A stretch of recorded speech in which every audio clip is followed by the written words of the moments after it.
go like this. Look. Oh. Start here, Damon. On 2, then go to 1. 2, and then when I switch, you switch. I gotta, hold on. Why am I? What are you trying to do? 91 degrees in here? I don't think so. I don't think so. Too much on Tom's. Let's say 91. All right, here we are. Tom Trento. Okay, hello everybody. Tom Trento with you on a beautiful Monday, the 18th of March. 3 days after the Ides of March. 4 days after Pi Day. Pi Day. 47 days before some Jewish holiday somewhere on the face of the earth. You got something coming up pretty soon, right? Yes. Yeah, big one. Big one. Yes. It's a Jewish dinner, but it's also the Last Supper for Christians, or for Jesus, I guess. Yes, Whatever. it is. 1970, broadcasting out of beautiful Boca Raton, Florida, where tomorrow we may get some rain for all of you people looking at your grass turning brown on your luxury estates, and all the people downtown in Delray Beach, as St. Patrick's Day was simply an amazing, amazing event. Thousands, tens of thousands of people. I kind of passed by it, didn't go to it.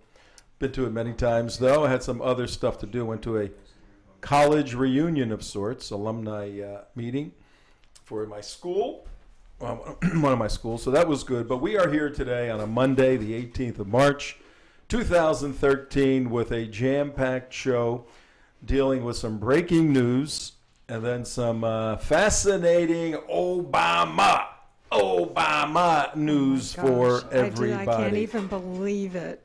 No, get your diapers ready, because you're going to be wetting your pants, I think, laughing so much with some of this stuff that I don't even have to write the material. All we have to do is follow President Obama around, and you have enough comedic material.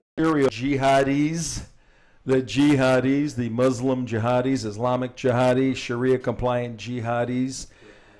So we're here to fill you in on what that means, who these folks are, how it relates to you as an individual, how it relates to the United States Constitution, how it relates to that little tiny forward operating base we have in the Mediterranean called Israel,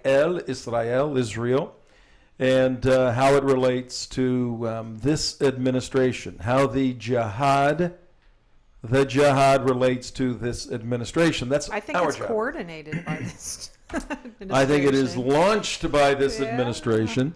So that's our job, to fill you in on this sort of information, and we're pretty good at what we do. We got these things, we got all kinds of stuff, we got everything. We'll show you all the stuff later. But we got material. I run an organization called The United West. It's a counterterrorism educational organization, providing information about internal affairs, internal jihad, internal domestic national security concerns, immigration concerns. That's the United West. And our sister organization, TrentoVision, which is what you're watching this show on, or you may be listening on iHeartRadio. You may, Abdullah, you may be getting some texts. Put your phone out. We have somebody monitoring everything that's going to be texting you to tell you what's going on. If you're on iHeartRadio, welcome our iHeartRadio listeners. This is one way to go for your radio enjoyment. CJ, tell them about iHeartRadio. How so hard it is to. Oh, it's so easy to download on your smartphone. That even I can do it. Oh, my word. It is so embarrassing to say. Why do you make me say that? You get your little phone like this. You go to search. You get iHeartRadio. Then what? Just click, point and click. What's that? Oh, today's lunch is on there. Just chicken juice or something. Oh, no, wait. Oh, yes, it was. Okay, today's lunch. On the desk. So very easy to download iHeartRadio. And when you do that, you can listen to Steve Kane every morning on WNN. Steve Kane is our morning partner on WNN. He is ably assisted by the irascible and the well-informed, somewhat aggressive Brian Craig. He does a great job there, and he doesn't takes no quarter and gives no quarter fighting the liberals. And there's many of them listening at 6 to 9 o'clock every morning on the Steve Kane Brian Craig Show. We also want you to be listening every night. Where did these things go? Here they go. Some of our friends host radio talk shows. Ours is, as you know right now, we're on terrestrial radio. That means there's a big antenna somewhere on the ground, and we're blowing out a 50,000 watt signal, and it just goes along the ground. But there's also blog talk radio. You ever hear of blog talk radio? I have, yes. It's internet radio. It's pretty cool because anybody can do it. And if you're good, you can develop a little following, and you can speak to 50, 100, 200 people when you do your show, maybe more. We're hitting thousands. We're not quite up to millions yet, but we're hitting thousands. We are. Thanks. Good for us. That's right. Good for Mark. I'm going to do a little promotion here for Radio Jihad Network. Radio Jihad Network on Blog Talk Radio. They're on 7 days a week. 7 different hosts. Gadi Edelman, friend Gadi Edelman, very competent Islamic jihad analyst. Usama Daduk. You guys know Usama Daduk. Yes, we do. He's what, Egyptian, I think? Yes. He's an Egyptian. He's got a pretty heavy accent, speaks fluent Arabic, obviously. And he has his show. Jamie Glazov has a Radio Jihad Network show. Oh, Jamie's great. Yep. Adrian Morgan, Vito Esposito, and Eliza Jane. They're all on every Vito Esposito shows on 6 to 8 p.m. Eastern tonight. So you listen to us, then you go to the internet, go to radiojihad.com. and listen to the Vito Esposito show. And he's got some other folks on that show that are good friends Vito of ours. Esposito. Vito Esposito. Wow. Hey, Vito Esposito. Hey, Vito. Growing up in New Jersey, in Newark, that was like a common name. Vito Esposito. Every other person. Every other person was a Peter or a Paul, right? There was actually an Peter, Esposito's. Paul, Vito. Esposito's was I think a grocery store, and they sponsored one of the little league teams. So Gianella's, Esposito's, DeBellis, I can remember all these names. And TrentoVision, we should sponsor a little league team. That would be funny. All right, Tom Trento here at 12 minutes past 3 o'clock. It says 91 degrees in here. It is not. Not so much. It's not 91 degrees. Mark would be dripping with sweat. Yeah. If I was 91 degrees, It's I not would be 91. dying right now. Your would mic be is dead not already. Your mic is not but it is Monday, that's for sure. And one of the top issues that we're going to deal with this show is breaking news in Central Florida right now in Orlando. Good grief. And yeah, we all woke up to a very, very bizarre situation. There was a shooting overnight at the University of Central Florida. Now, there are 13 universities in the state of Florida, and there's, I think, 11 of them in the state system. The big ones are Florida State and Gainesville. What's the name of the one at Gainesville? University of Florida. Yeah. Well, then there's these... and, of course, FAU. Yeah, Florida Atlantic University. Then there's the one you went to, you and Mark. USF. USF, University of South Florida. And then there's the Gators. Yeah, the Gators. We already did We them. did them. We did the Gator thing. We did that whole deal. And is there another? No, then there's Miami. Well, Miami's not part of the state system. Yeah, Miami's a private school for rich Playboy kids. I think there's 7,000 kids. You got to have a little coin to go to that school. I'll play you some football. Your mic's not on either.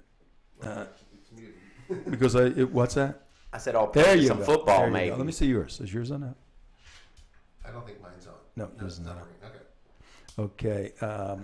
And the one in Orlando, University of Central Florida, we have affectionately called Jihad U. Actually, Yeah, we call I it. thought USF was Jihad U. That's the main Jihad U, Yeah. but it has an It's a whole auxiliary. Florida It has a little school sister system. now. It has an auxiliary campus. Did you know that University of Central Florida is the second largest university in the country? I didn't Get know. outta here. I didn't know that until today. Yeah, actually, it was Ohio State. The Ohio State is either first or third. What is Ohio State first? I don't know which Wait, one. are you but- saying UCF in Orlando Yes. is the Well, they have second the most largest student student- campus in the country? Yeah, like 50,000. It doesn't mean it has the most students who live on Oh, campus. It just just means geographically. Like Jacksonville is the largest city in the United exactly, States. exactly. Well, no, there's no, they have enrollment. the It's on student Oh, so you are enrollment. saying So they enrollment. have Oh, yeah. like satellite campuses, and it's very commuter oriented. It's a a lot commuter of people. school. It's a commuter school. A lot of people who work full time go to this school. Same thing like USF. Yep. And over the night, if you haven't heard this, folks, there was a shooting, a suicide. Again, all of this stuff, as we know, being involved in reporting and in making news, we know that the early hours are very confusing, and you can't jump to conclusions. But in terms of the investigation and the what ifs. There's nothing wrong, particularly, we're not a news organization. We're an advocacy organization. We are pro-America, pro-Israel, pro-United States Constitution. So you get the vision of Trento and friends. That's what you get here. We, Trento and Friends. yeah, Trento That's and friends. lovely. Yeah. We're Like Fox and Friends. we make no bones about the fact that we're fair to the extent that we're following that which we believe is true. But our opinion does not have to be fair and balanced. Our opinion is our opinion. We And- decide, we Yeah, report. we decide, we report. Yeah. So with a situation like this, when we see, what does that mean? He's talking. There's a lot He's of testing waving. it. Whoops. Nope, nope, you're not on. Let me see you talk. Hello? Oh, you're on. Yeah. Oh, I just Talk. Hi. You're not coming in. nope. But However, how is the audio going out to the people? That's perfect. The people, all right. We love you people. Thank you for listening. Yes, we do love you. But overnight at the Yes. University of Central Florida in Orlando, you've been there many times, Mark. I've been there a handful of times. Spoken there and protested, and we do all kinds of different things. How come? But well, we're going to tell them about Jihad U. Okay. On the East Coast. Well, it's not really. It's Central Florida. There was a shooting during the evening, and the reporting right now is that the shooting was a suicide.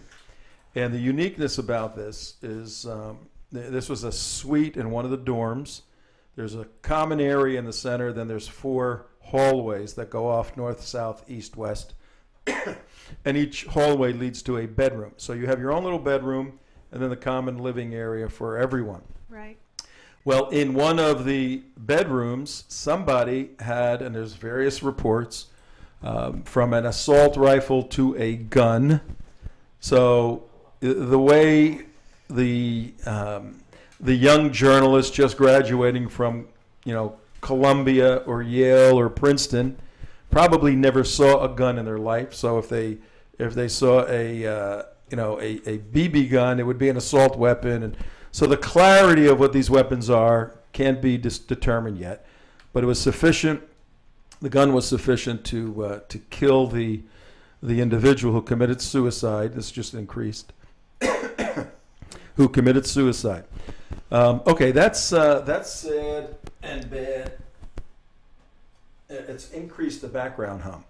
That's sad and bad in and of itself, very sad. But in investigating the suicide, going into the room, the law enforcement officials found, and there's various reports, and again, can't have anything substantive known at this juncture of the investigation. There was a bag of some sort, and in it were a series of more than one. And I heard this report from the public affairs officer for the university being interviewed. He said the bag had more than one explosive device, and they are calling it an IED, unidentified. Improvised. I mean, improvised, unidentified. Improvised, made in the kitchen, made in your garage, improvised explosive Not device. government issued. Yeah, not Straight government. out of Inspire magazine. Yeah. Not hard to figure them out. So we got bombs at the University of Central Florida. Now, could that change? Of course it could change. But for those of us who do this work, Wayne, what went through your mind? Let's start with you, CJ, then Mark. What went through your mind when you heard bombs at University of Central Florida? Jihad. Jihad.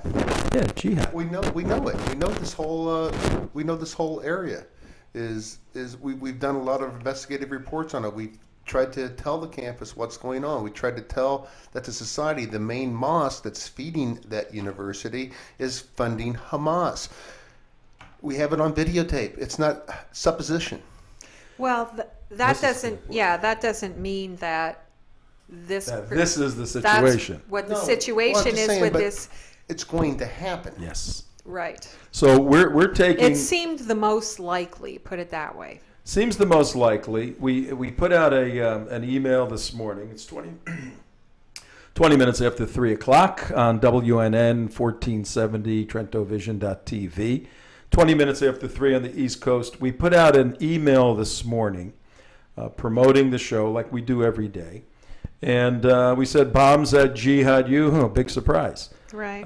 It's not a big surprise because we're tracking the aggressive and increased activity of the cultural jihad that's moving toward a kinetic component, from fighting the battle with words to wanting to fight the battle with bombs. We see that increasing all over the world via the Arab Spring. We see Americans going into theater, going into Syria, converting to Islam, Americans converting to Islam, then going to fight as mujahideen in the Holy War. Yeah, they go to Yemen to train.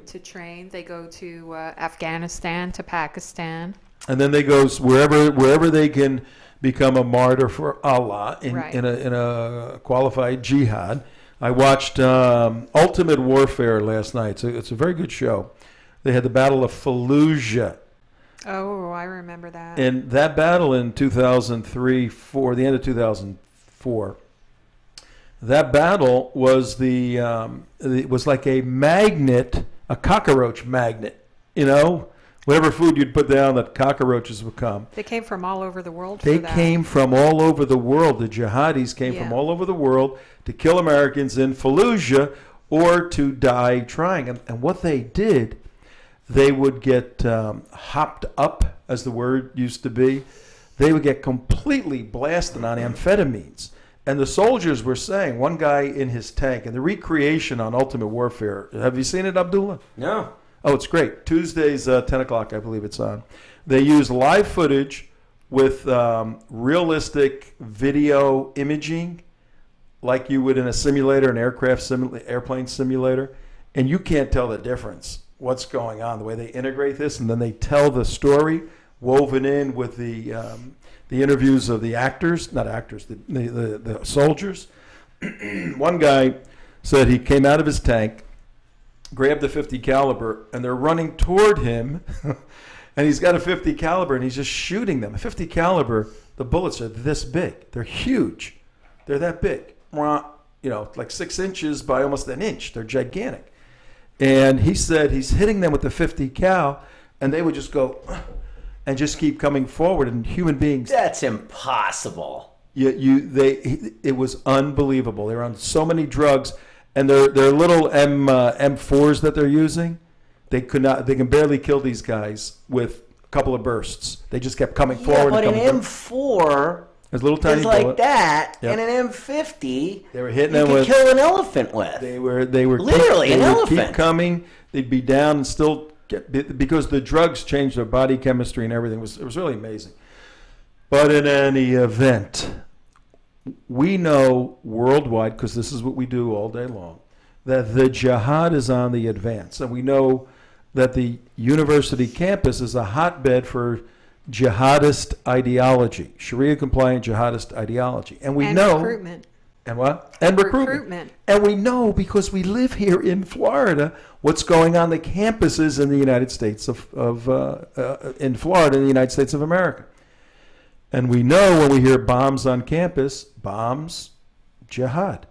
So it's kind of, I'm kind of not sure on this because there's so many college student wackos who go on shooting sprees and who knows what. I mean, there have been several cases over the last couple of years. CJ. Your mic is, that mic is crackling like crazy. CJ, I'll bet you $100, okay, that he's a jihadi. You want to take the other? Oh, that's you want to take the other? I don't know if I would. I'm pretty. Other side of that bet, CJ. Hard cash, hard cold cash. Hard cold cash. What is that in dinari or whatever? Iraqi. Oh, let us see. $100. Well, first of all, we call it 1 barrel of oil, and that would be 1 million Iraqi dinar. Oh, dinar. Okay.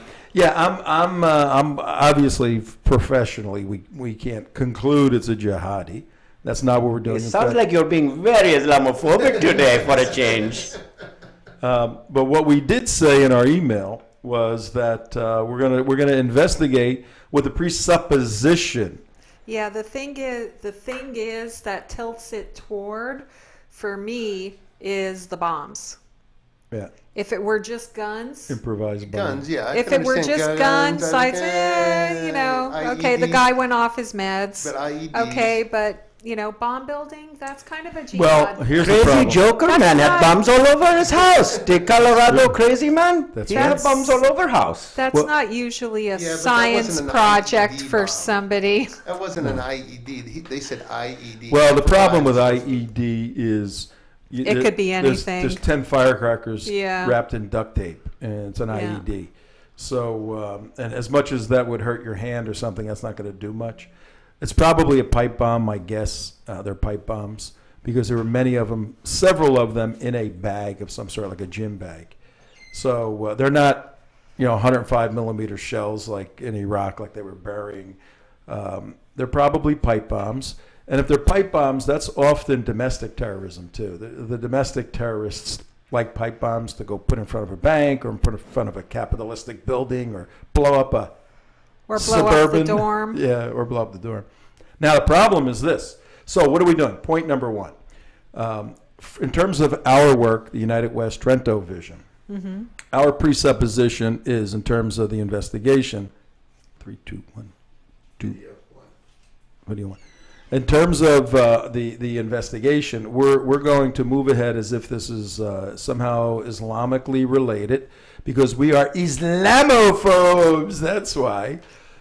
Because we think that hypothesis makes the most sense in moving forward from the school. And if it's a pro-life activist who wants to save babies by blowing up people, or if it's a disgruntled veteran coming back from Afghanistan who gave his part of his body and blood for this country, but as It's a part-time postal worker. yeah, as the Department of Homeland Security says, we got to watch those terrorists. Very good chances that Zionists protesting Obama go to Israel. Could be that too, or it could be a Tea Party person. They can be pretty Very violent people. Yes, No. Very, very bad people. You say hello to them yet? Well, according to the DHS, these are designated groups that need watching for future terrorism internally. So it Tea could be one Party of those. people are Yes, more, the Poor People Center in Alabama. the Tea Party people are more organized than that. I don't think they would have left such a mess in their room. Yeah. So we're going to look into all of this information for you.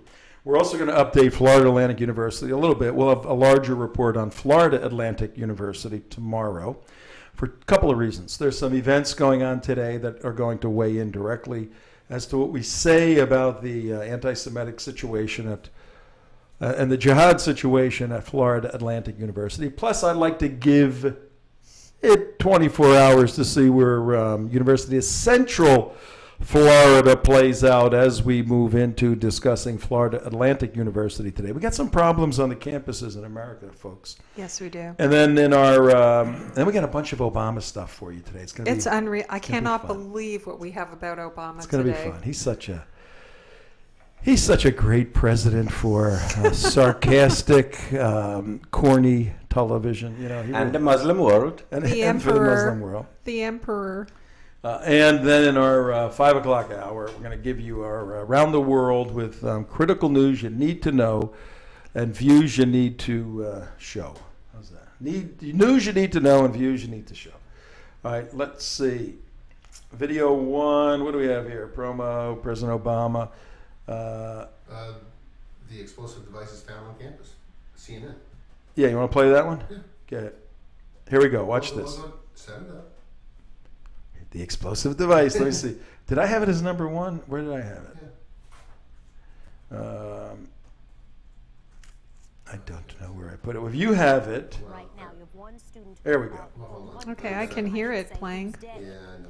This was a CNN report earlier, which was one of the better reports. She I actually was does really surprised. Yeah. That was really good. She did a very good job. I have to reboot it Yeah. because Okay, he's rebooting That was a really good report. and it's a short, concise report. If you're traveling around in your automobile at 3:30 in the afternoon on Monday, March 18th, folks, if that's what you're doing and you haven't caught any of this, we're gonna get you up to speed right now. And then we're going to tell you why the campuses need to be watched very carefully by undercover federal agents. Oh, what are you talking about? No, that's the way the world is. One person, I should say, who's dead. Is that person a student or an outsider to the college? Well, I can tell you right now, let me start from the beginning, which is at about 12:20, we received a fire alarm for Tower 1, which is about 500. 12:20 at night, there. that is, When last our night. police were en route to the tower, This we morning. received a 911 call for a subject with a gun. When they arrived, they found a subject dead of an apparent self-inflicted gunshot wound. And when they were working the scene, they discovered, in addition to the handgun, they discovered assault weapons and then improvised explosive devices. Oh. So, out of an abundance of caution for the campus community, the towers remain closed, the garage adjacent to it is closed, and we've canceled classes until at least noon today. Okay, I'm told that the FBI, in addition to the UCF Police and the Orange County Sheriff Department, is all on the scene. I want you to walk me through a couple of things. Let's start with the subject who now apparently is deceased. What can you tell me about this person? Male, female, student, outsider? I can tell you it's a male subject who was found in the dorm room. And the dorm rooms are set up in that they have a central area, and then there are 4 separate bedrooms and bathrooms. He was found in one of the bedrooms. Tell me a little bit about the assault weapon and the improvised explosive devices. How many devices are you talking about, and what kind of assault weapon do you know?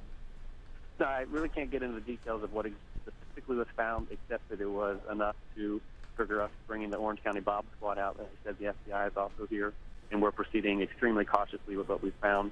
Our police chief, Richard Berry, is a national leader in terms of these types of incidents on campus, preparing for them and responding to them.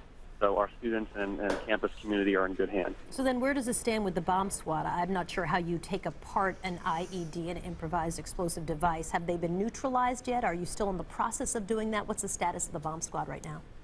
They're still in the process of doing that. They basically went into the room, evaluated it, and then have determined the best way to safely remove it from the building. So you said others have said that it's multiple devices. Is it more than one? Right, it's multiple devices found in one bag. Okay, and that bag then would have been inside the bedroom of, I believe you're saying, the person who's now deceased. I believe it was the bedroom, that's correct. Okay, all right. So what happens now? I know classes have been canceled up to 12 noon. What's got to happen before they make a decision about moving forward with classes? Well, we'll get together and determine what's in the best interest of the campus community, that's our students and faculty and staff members, and decide if we should reopen classes on the main campus here. Great. At UCF, we're the second largest university in the country. We have a lot of students who come here for class. We want to make sure that, one, they're safe, and then two, that they understand exactly what we're doing here on this campus.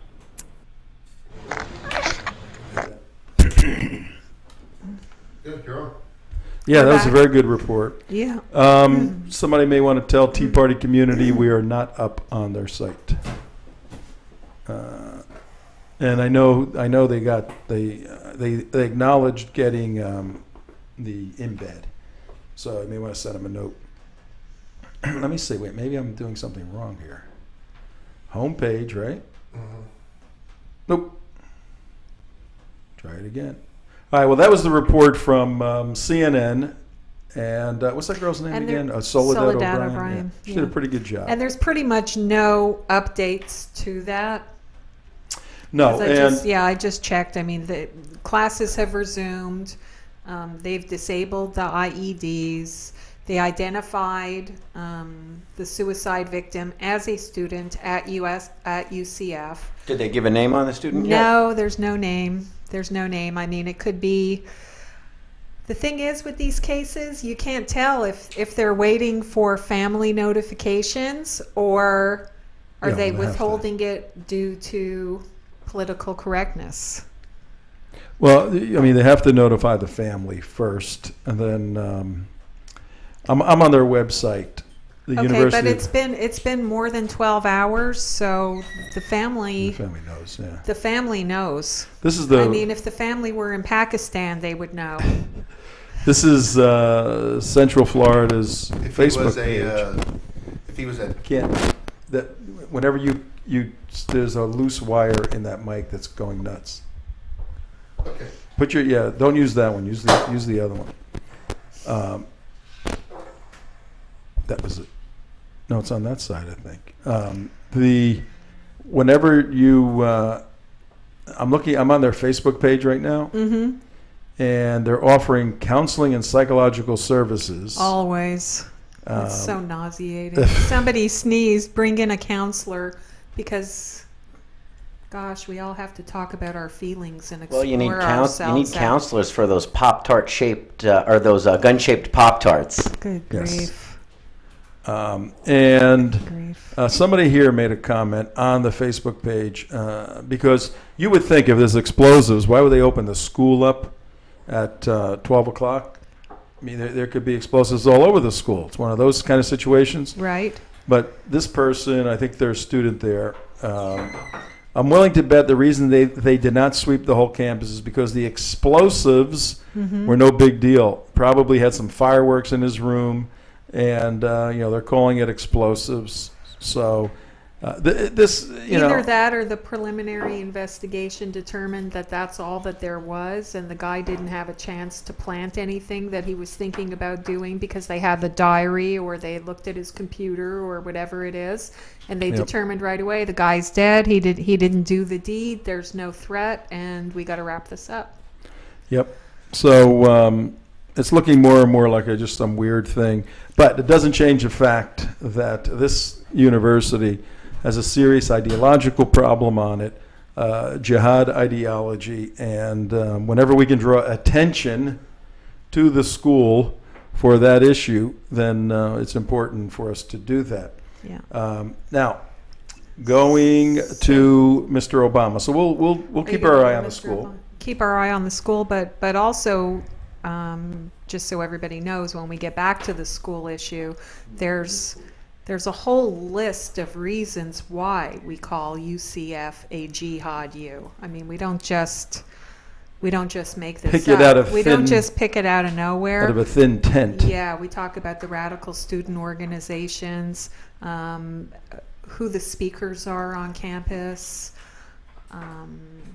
Debates we've Fundraising, had, confrontations debates, we've had. confrontations, fundraising for Hamas.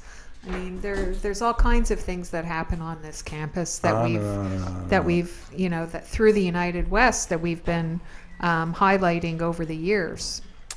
Yes, and one of the things we have to highlight is that at one point in his life, Barack Hussein Obama navigated himself around a college campus.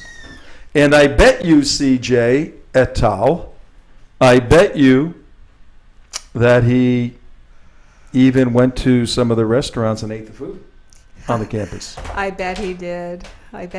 Because he smoked himself some pot, so Smoked he's himself probably a had little- the munchies quite a bit. Took a little weed. Yeah. And I'm remembering the 60 songs. He smoked a little dope, and he probably got hungry, and then went out and ate. And I don't know, do you think You think when he went to Burger King or something back then in the 80s, McDonald's? No, he probably went to some commie cafe or quiche eating palace or something like that. I doubt he ever ate at a Burger King. I think you're. I have not. I never shook the president's hand. My guess is it would be like a. Let me shake your hand. Let me feel your hand. Uh-oh. No, yours is stronger than what I think. Okay, Like well, dead fish. Yeah. I didn't squeeze. No, you didn't. Do you want me to squeeze? No. I Okay. have a bad hand. My hand a lot. I know.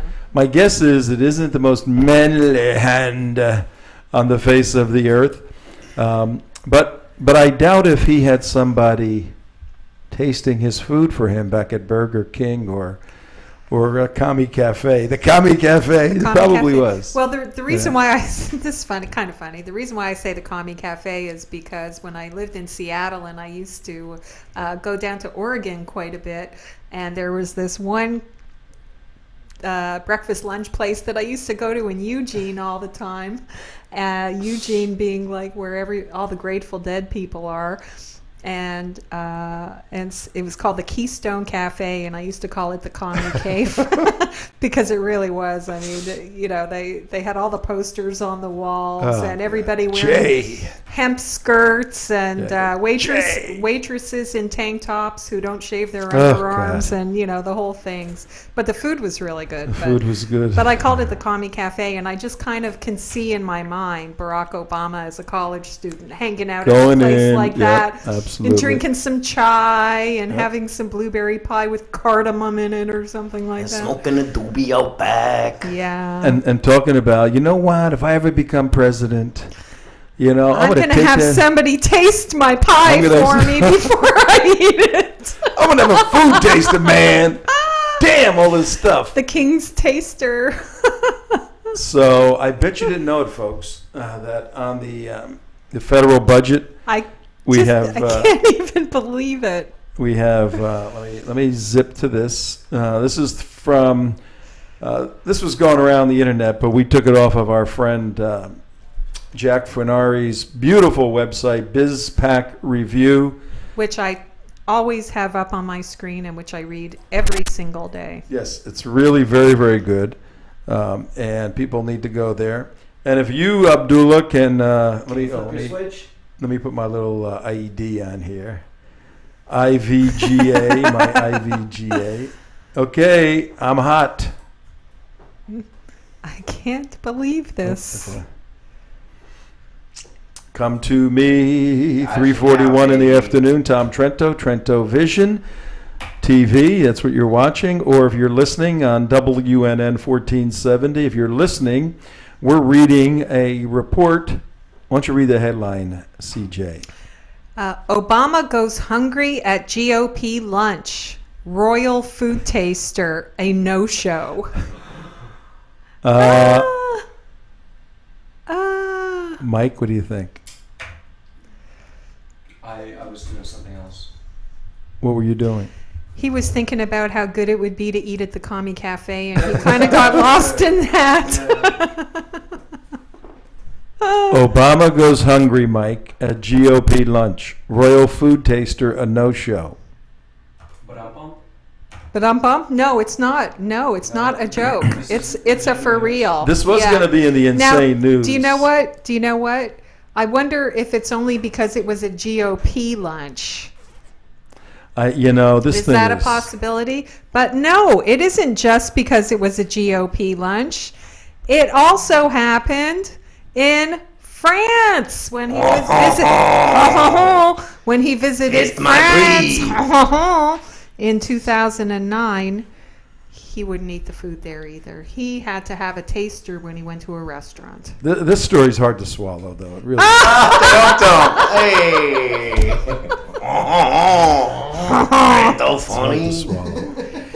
Hard to swallow this story. It really is. Apparently, President Obama couldn't eat the delicious lunch U.S. Senator Susan Collins. So we get a U.S. Senator. Yeah, I mean, it's not like he was at CPAC or something. Had a private little dinner, and President Obama could not eat the food because he did not have a food taster with him. Yeah. I want every low information, low intelligent voter that voted for President Obama. Yeah. I really want you to, you're eating slop in your house because the electricity's been turned off because of sequestration, particularly if you live in the White House, that the lights are out, the whole thing's falling apart. And your President Obama, guy who grew up in the streets of Chicago, actually he grew up with like a silver spoon in his mouth, a silver Saudi spoon. He couldn't eat food. Not a silver spork. A spork, yeah, silver spork. He could not eat at a U.S. senator's private dinner in a restaurant because his food taster wasn't with him. Well, let me read you what Go ahead. Senator Collins said about it. Quote, he looked longingly at the food. He honestly did look longingly at it, but apparently he has to have essentially a taster. And I pointed out to him that we were all tasters for him, that if the food had been poisoned, all of us would have keeled over. So, but he did look longingly at it, and he remarked that we have far better food than the Democrats do. And I said that was because I was hosting. Oh, that's funny. That was Susan Collins. So, yeah. The U.S. Secret Service has refused to confirm that U.S. presidents travel with a food taster in line with their policy of discretion on all security-related blah, blah, blahs. Yeah. But the guy's got a food taster. I don't know. Does that make sense or not? He is the president of the United States. McDonald's. That's The what? got to be somewhere. Didn't you? Yeah, he went to all those hamburger places. He stood in line. Exactly. He got those but maybe somebody took a bite out of his sandwich or something. I heard his food taster is Bill Clinton. Well, did Chris you- Christie. It's Chris Christie. Chris Christie is his food taster. That's the problem. He said, "Keep Christie home. I get nothing after that guy starts tasting my food." Plus, he slobbers. No wonder He Christy slobbers is all over gaining my weight. food. He's eating for two. But think of it. If you want to poison the Actually, president, all right, I'm actually trying to put some rationality to this. All right, if we go to a foreign country, like for example, Don't do something like that. no, Be rational now. no, China, or to where Afghanistan or wherever. Okay, I mean- the president's going to go to Afghanistan. Well, That'll happen. Or Maybe. let's say he goes to Pakistan or whatever, India or any place. Okay, Chicago. He Chicago. follows the hash trail. He follows the hash trail. No, but if I'm in the Secret Service, one of the precautions I would want to take is Of actually to course. make sure that Yeah. the president does not get poisoned by somebody in a foreign country for whatever reason. You don't know what they're going to slip in there. Absolutely. They really don't. Absolutely. But in the White House, you obviously don't have to do that. And also, there has to be some rationality about it. You're really not going to get poisoned at a Democratic eat-in. Well, actually, that would be the perfect place to get away with it, wouldn't it? Remember when Bush puked all over, I think it was a Japanese dignitary? Obviously, Yeah. no one tasted his food. Yeah. Yeah. Well, that's because they made him eat. Nice up. That's because they made him eat broccoli after That's right. a really long plane ride, and it just didn't agree. But I can see some rationality in it. I know they want to make a big deal about it. Okay, but at a Senate luncheon, I know, come that's on. what I'm talking Luncheon about. and- Come on. But the other thing is, if you're going to be serious about it,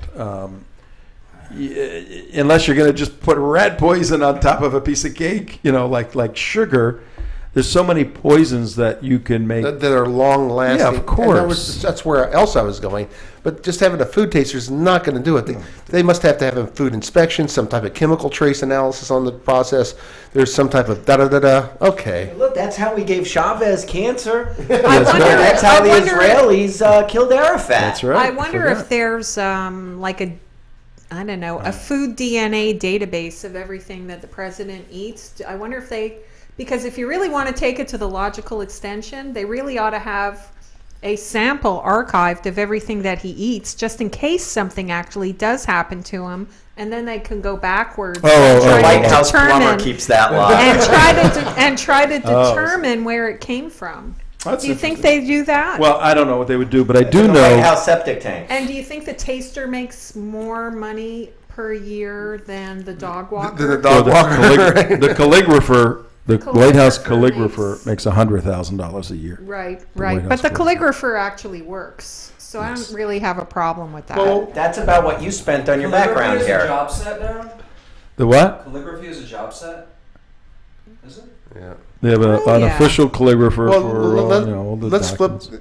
Trying to be fair here. Why should we be fair? Well, because let's Fair say and it's- unbalanced. It's one of the presidents you idolize, Lincoln, Bush, or Reagan. Okay, for example, let's say Reagan is in the White House right now. Would you want him to have a food taster?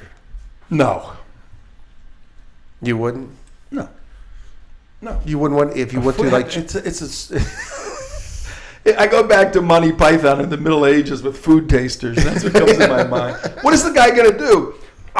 Okay, here's your hamburger. It tastes pretty good. Is he going to eat this helping that Obama is eating, or is he going to eat the helping before Obama? Or does he have to watch them being prepared? It's more like I Claudius than than Monty The whole Python. thing is absurd. This is something Roman emperors Would you want did. someone? All right, put it to you this way: would you want someone monitoring the food the president's eating? I guarantee you that wherever the president's food is being prepared, that the whole chain of command of where the food comes from is monitored. Well, actually, Michelle's garden. Well, actually, what they do to get the food for the White House, actually watch this. This is actually a pretty fascinating part. They actually did it was a whole 2-hour special on how they actually get the food into the White House. And this is just generic. It wasn't for any president. Right. And what the Secret Service does, they send out 3 teams of people to go out and get food, and they all get the exact same thing. And then they randomly pick which one they're going to eat. Lots of whose food gets to go in. Right. So nobody knows where the food actually comes from as far as poison, and they all go out in just casual everyday outfits, so nobody knows who's going. It's actually quite fascinating. The Sicilian Plus, people, the people who prepare it are have security clearances, Sicilian and they're watched while they're working. I'm sure there's cameras everywhere in the kitchen. The Sicilian people, a long time ago, solved this problem with that make-believe organization, the bad guy organization. That thing that isn't. The thing that isn't that thing. Yeah. There was always concern about poison and everything. So whenever the food would be served, the guy who thought he may get poisoned would always, just before he'd eat, he'd go, I think I'll take your dinner over there. And he'd take the host's dinner and switch it over and tell the host, take a bite, And if the host goes, I lost my appetite. Then the host wouldn't do his own food because he wouldn't. But there's always a way. There'd be a double but reverse I think if you have this next thing queued up, I think the solution is in our healthcare plan, and I think our healthcare plan needs to be expanded, extended to absolutely everyone, even these folks. You have it queued in there. Getting there. Or are we going to do it now or at the beginning of? No, we're going to do it right now. We have time. Then maybe we'll do it. Yeah, it's 30 seconds. It's a 30-second deal. No, you didn't give me the right one. Let's Okay. see.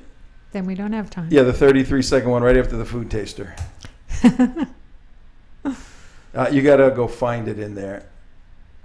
We'll do it when we come back. Yeah. When we come back in a few minutes. Yeah, and during the break, we'll also, we'll keep checking for UCF updates. Yeah, we'll show you what's going on with our health plan in the United States. I think the solution to food poisoning and all those kinds of issues are really explained quite well in this little video we'll show you when we get back.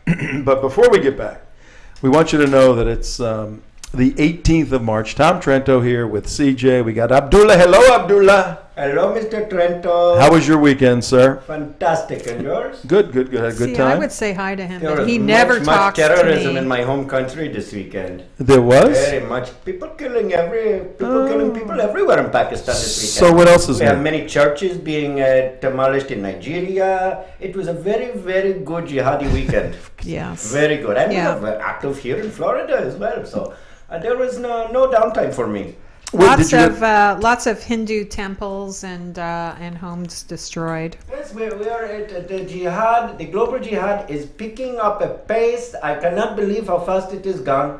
The Arab Spring has just been an absolute blessing for us. It just struck me. How come you're from Pakistan, Yes. whereas the president says Pakistan? Pakistan. Yes, You're from Pakistan. It's Why very are you- effete. Why are you here instead of there?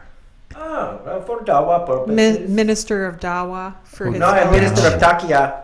So I was hoping to get, hopefully next year, do not mention, I'm hoping to become Secretary of GISA because it pays much better. Ah, yeah. Secretary of Jesus. Well, what you want to do is Jizya. you want to ingratiate yourself with Hillary Clinton, possibly through Huma Abedin. Oh, I know Uma very well. She's a good woman. Somebody told me Yeah. today it's Hillary and Obama in 2016. Never happened. How can you have two women running country? Hillary Ridiculous. and Michelle Never Obama. happened. Hillary and Michelle Obama. Well, Let this what a happen. winning team that would be. Never in Pakistan can you have two women run the country. Are women allowed to drive in Pakistan? Yes, they Women drive us are allowed crazy to all run the the- time. What is Women that? are allowed to Drive us run the crazy. country. Crazy. They're allowed to run the country until they get That's assassinated. That's right. Bhutto, yeah. And she got assassinated. That's Yep. right. Who said? Hitler. But they Yeah. usually do assassinate their leaders. So, no big surprise. Oh man, and we're the bad guys, and America is Yeah. the bad guys. All right, ladies and gentlemen. Terrible. Colonializers. Yeah, colonializers. I know. It's so terrible to teach people to read and teach them about sanitation and help them build indoor plumbing and And how to grow food how to grow food and how to kill the bugs on the food. This is so bad for with poisons for that people. only kill bugs and not Yeah. people. Oh yes, we're such a Killing bad people nation. is so fun. But bad as we may be, when that red, white, and blue waves, we get a tingle down our leg, and then we take a little break because it's time to sell some stuff so that WNN and TrentoVision can stay on the air. We'll be right back.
Oh, I hear that.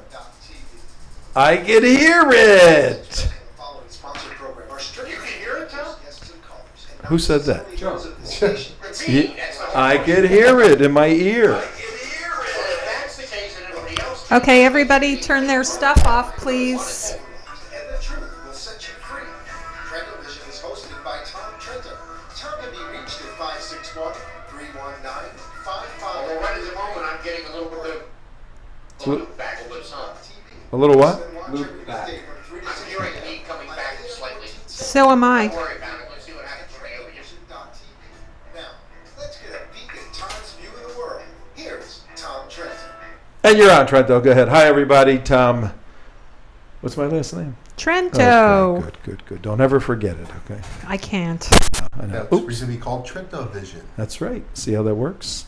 WNN 1470, the Beasley Broadcasting Company in Boca Raton, being ably managed by Lightning Joe. Joe is handling the audio quite well. We're getting good reports, good reviews. Things are sorting out.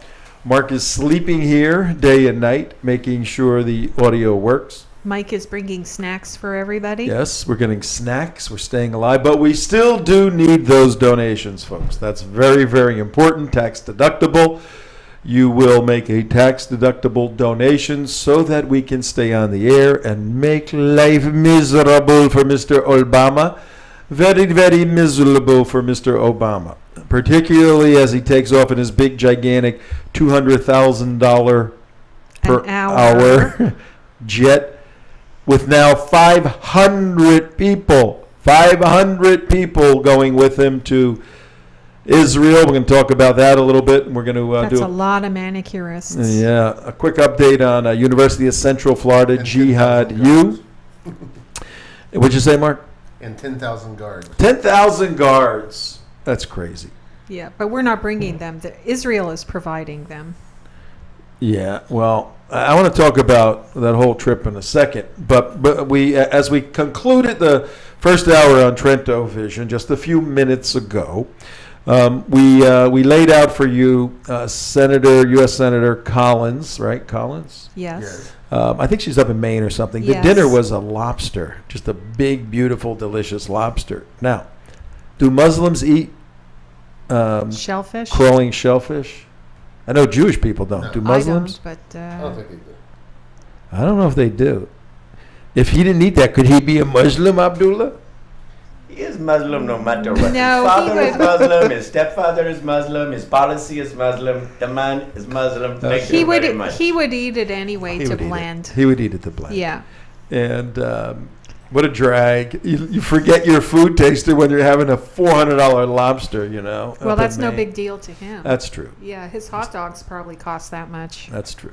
So, but we concluded the first hour by we need to play sympathy music for the president not having his food taster and have to go hungry. Though he is in pretty good shape, I must admit. He's kept this there. Built like CJ. Yeah. But we said that all of these problems related to health and food and your future can be resolved by Obamacare and changing our health policy, recognizing that is a fundamental right for every person in America. Notice how I said that? Every person in America. Not to every have- American, every Right. person. in Every America. person in America to have full and complete and comprehensive health care, inspections, home calls, medicine, psychological training and counseling and physical therapy and whatever you want. All Get in the it Bill all. of Rights. It's all in the Bill of In Rights. the Bill of Rights. It's the 11th Amendment or 12th Amendment or whatever it is. And against that background, we've had some folks recently that kind of reflected that viewpoint. Take a look at these individuals and to the new America where we're headed right now. I'm undocumented. But I dream that one day we'll all be treated as one people. Because we are all one people. We work hard. And we're strong. But everyone gets sick sometimes. And yet many of us don't have health care, cannot get health insurance. Now our country has spoken, saying that everyone should have affordable health care. Does that mean everyone? I dream that one day everyone will include me. Everyone will include all of us. All of us.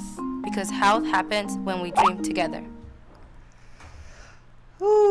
Okay, let's. Health happens when we came together. Yeah. Does that mean everyone?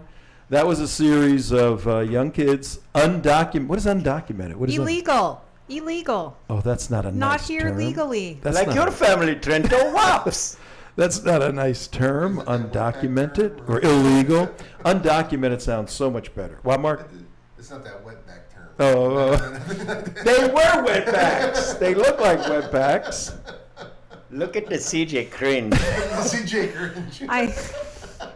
She does not like that word. I'm on record. I'm sorry. I'm sorry. I don't like They are aquabacks. They look exactly like aquabacks. I remember the first time I heard that, I think in high school, when I moved to Florida, and I had no idea what it meant. And somebody explained it to me, and I was shocked. Like, how do you people talk to each other? Good grief. I mean, just really, I just thought it was bad manners, but and plus it actually, technically the term applies to people who are here illegally from Mexico, and it's really not nice to lump in the people who are here illegally. I can hear it. Guatemala or El Salvador or Venezuela. What was that?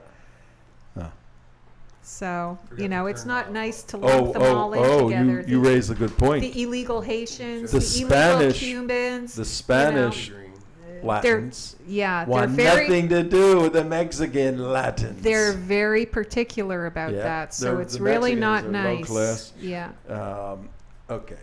But and what the about ones who have been here longer illegally are on a higher social status than the ones who are here most recently illegally, and they don't want to be lumped in together. Sometimes so I if you're dread third generation illegal Mexican here in the United States, then you are of a higher social status than somebody who's you scanned the system longer. Yeah, you know your stuff, and you have a higher social status in the community than somebody who's fresh off the trail from Nicaragua or something. Well, here's the deal.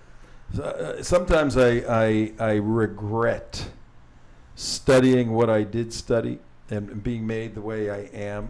Very logical, very analytical. A does not equal non-A, the law of non-contradiction. These basic principles of Aristotle, Aristotelian logic. Thank you. And then not only studying that stuff theologically, philosophically, but then working in the realm of the public forum, debating and arguing these issues as a living for so many years, that when you see a commercial like that, which obviously is put together to touch the heartstrings, and but when you apply the logical analysis, over the propositions, the words being spoken, and that's why I led in by saying all people living in America should have health care. Exactly. Not all Americans. We've changed the paradigm. Not even all legal residents. Why? There are millions of people who reside here legally who are not citizens, and they pretty much have the same rights as everybody else, except for supposedly they're not allowed to vote, although I think that's discrimination, right? Following their logic, the kids' logic, that because they're here, they ought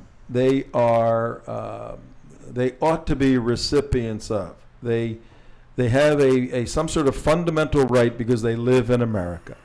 Well, where would the logic break down if we said to them, suppose someone who not only lives here but is a citizen wants to make a law that says they can pick 2,000 people that live in another country and extend to them the essence of their Americana.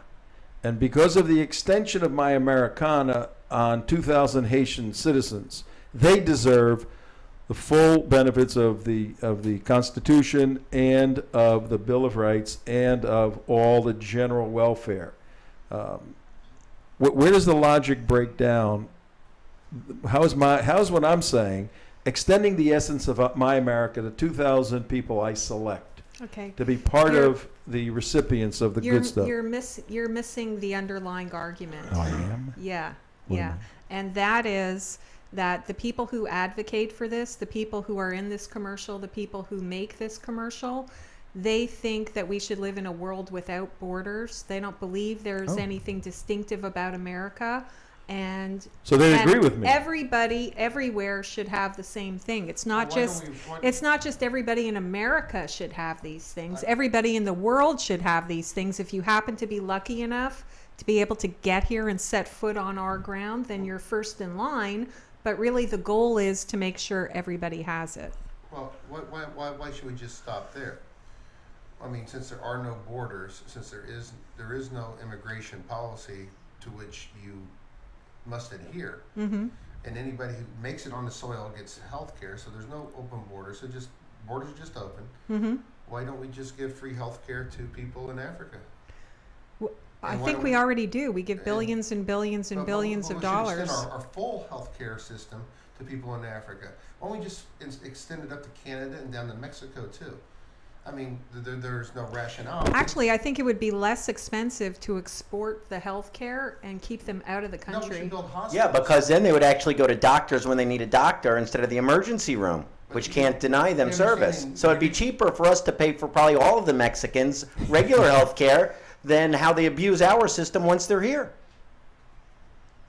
Over.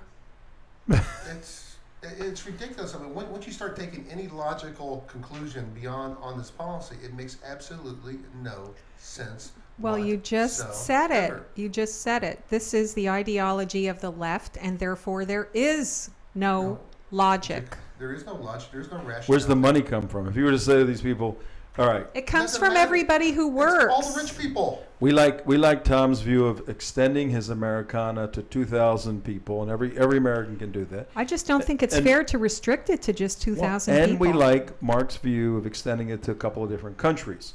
So we go, okay, how do you pay for that? What are they going to say? That's the rich people. First of all, they're 14-year-old nitwits. Right. But whoever wrote the script for them, what are the script writers and the people behind the commercial? How do we pay for this? The Pentagon budget? Mike, shut that fan. I want to see something.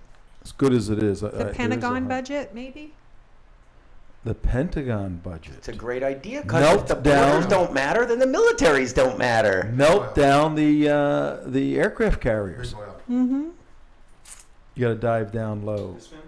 No, that one over there. So. The bottom button in the front. And if you think that was cute, that commercial. That's much better. Oh, that's much better. That's the much hotter. No, the noise I'm hearing did not go away. Mine did. Yes, it did. I got the same noise. It's much better. Leave it off. It's hot. Oh, it's hot. Yeah. Well, it's 86 degrees in here. 91. Oh, it's gone down 5 degrees. Yeah. I put it under the fan for the break. That's what I did with it. Yeah. So. No, I still hear it hum. Yeah. So. You got to put it on. It's coming. It's not. It's the monitor hum. It's not going out hum. Okay, we on the air. Let's go. Yeah. We need some air in here. No. Is that air coming out of there? Put your hand there and see. Very good chance. Yeah. Okay. It's good. All right, we'll tough it up. We'll tough it. Suck it up. We want health insurance. We want health insurance. Every American should be guaranteed air conditioning. That's right. Hey, that's serious. I mean, why should a rich person have air conditioning and a poor person not? Unjust. That's right. Completely unjust injustice. Yeah. Is there any rationale for that? Rich people get air conditioning and poor people don't? You know how hot it is in Florida for poor people? What? It's discrimination. So let's start a movement. But Air you know what? conditioning If for you everybody. think- if you- Air conditioning for everybody. Oh, I should. Air conditioning I for think if everybody. you thought, Air conditioning for everyone. Air conditioning for everyone. I love this. That's a good one. I think if you thought it was Well, shouldn't cute everybody with the have a kids, house? Especially with the my car, kids it's on the broken. commercial, if you really want to see them come out and play, just wait for May Day. Okay, let's just show the footage of what happens around the United States on May Day, because that's when La Raza really takes to the streets, Burns with the their American commie flag. flags, burning the American flag, and making demands on all of us. Shouldn't everybody also have a right to a house and to some food? Yeah, I think we already have established that through this Diogenes lived administration. in a bathtub, so. And well, he And yet should've. he still was not clean. Okay, well, one problem one situation that some people see as a problem at 20 minutes after 4 o'clock on TrentoVision.tv and WNN 1470 on the 18th of March on a beautiful Monday afternoon in South Florida.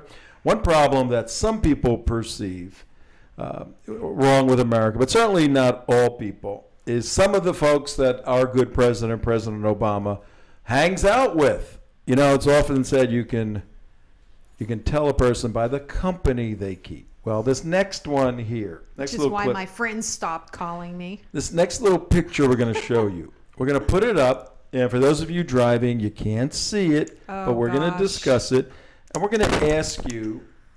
You're putting it up, or you want me to put it up? I got it. We're going to ask you who these folks are right here. 1 second. And see if we can identify in this picture who these folks are. Okay. You know, if you want to come to me, I could do this. I got it. I will hide the headline and just come out with a picture. That's exactly what I'm doing. And all right, who do we see there? Barry. We see Barry Hussein Obama in the center. Younger Barry. BB Obama. This is 2007. This is Senator Obama. Senator Obama.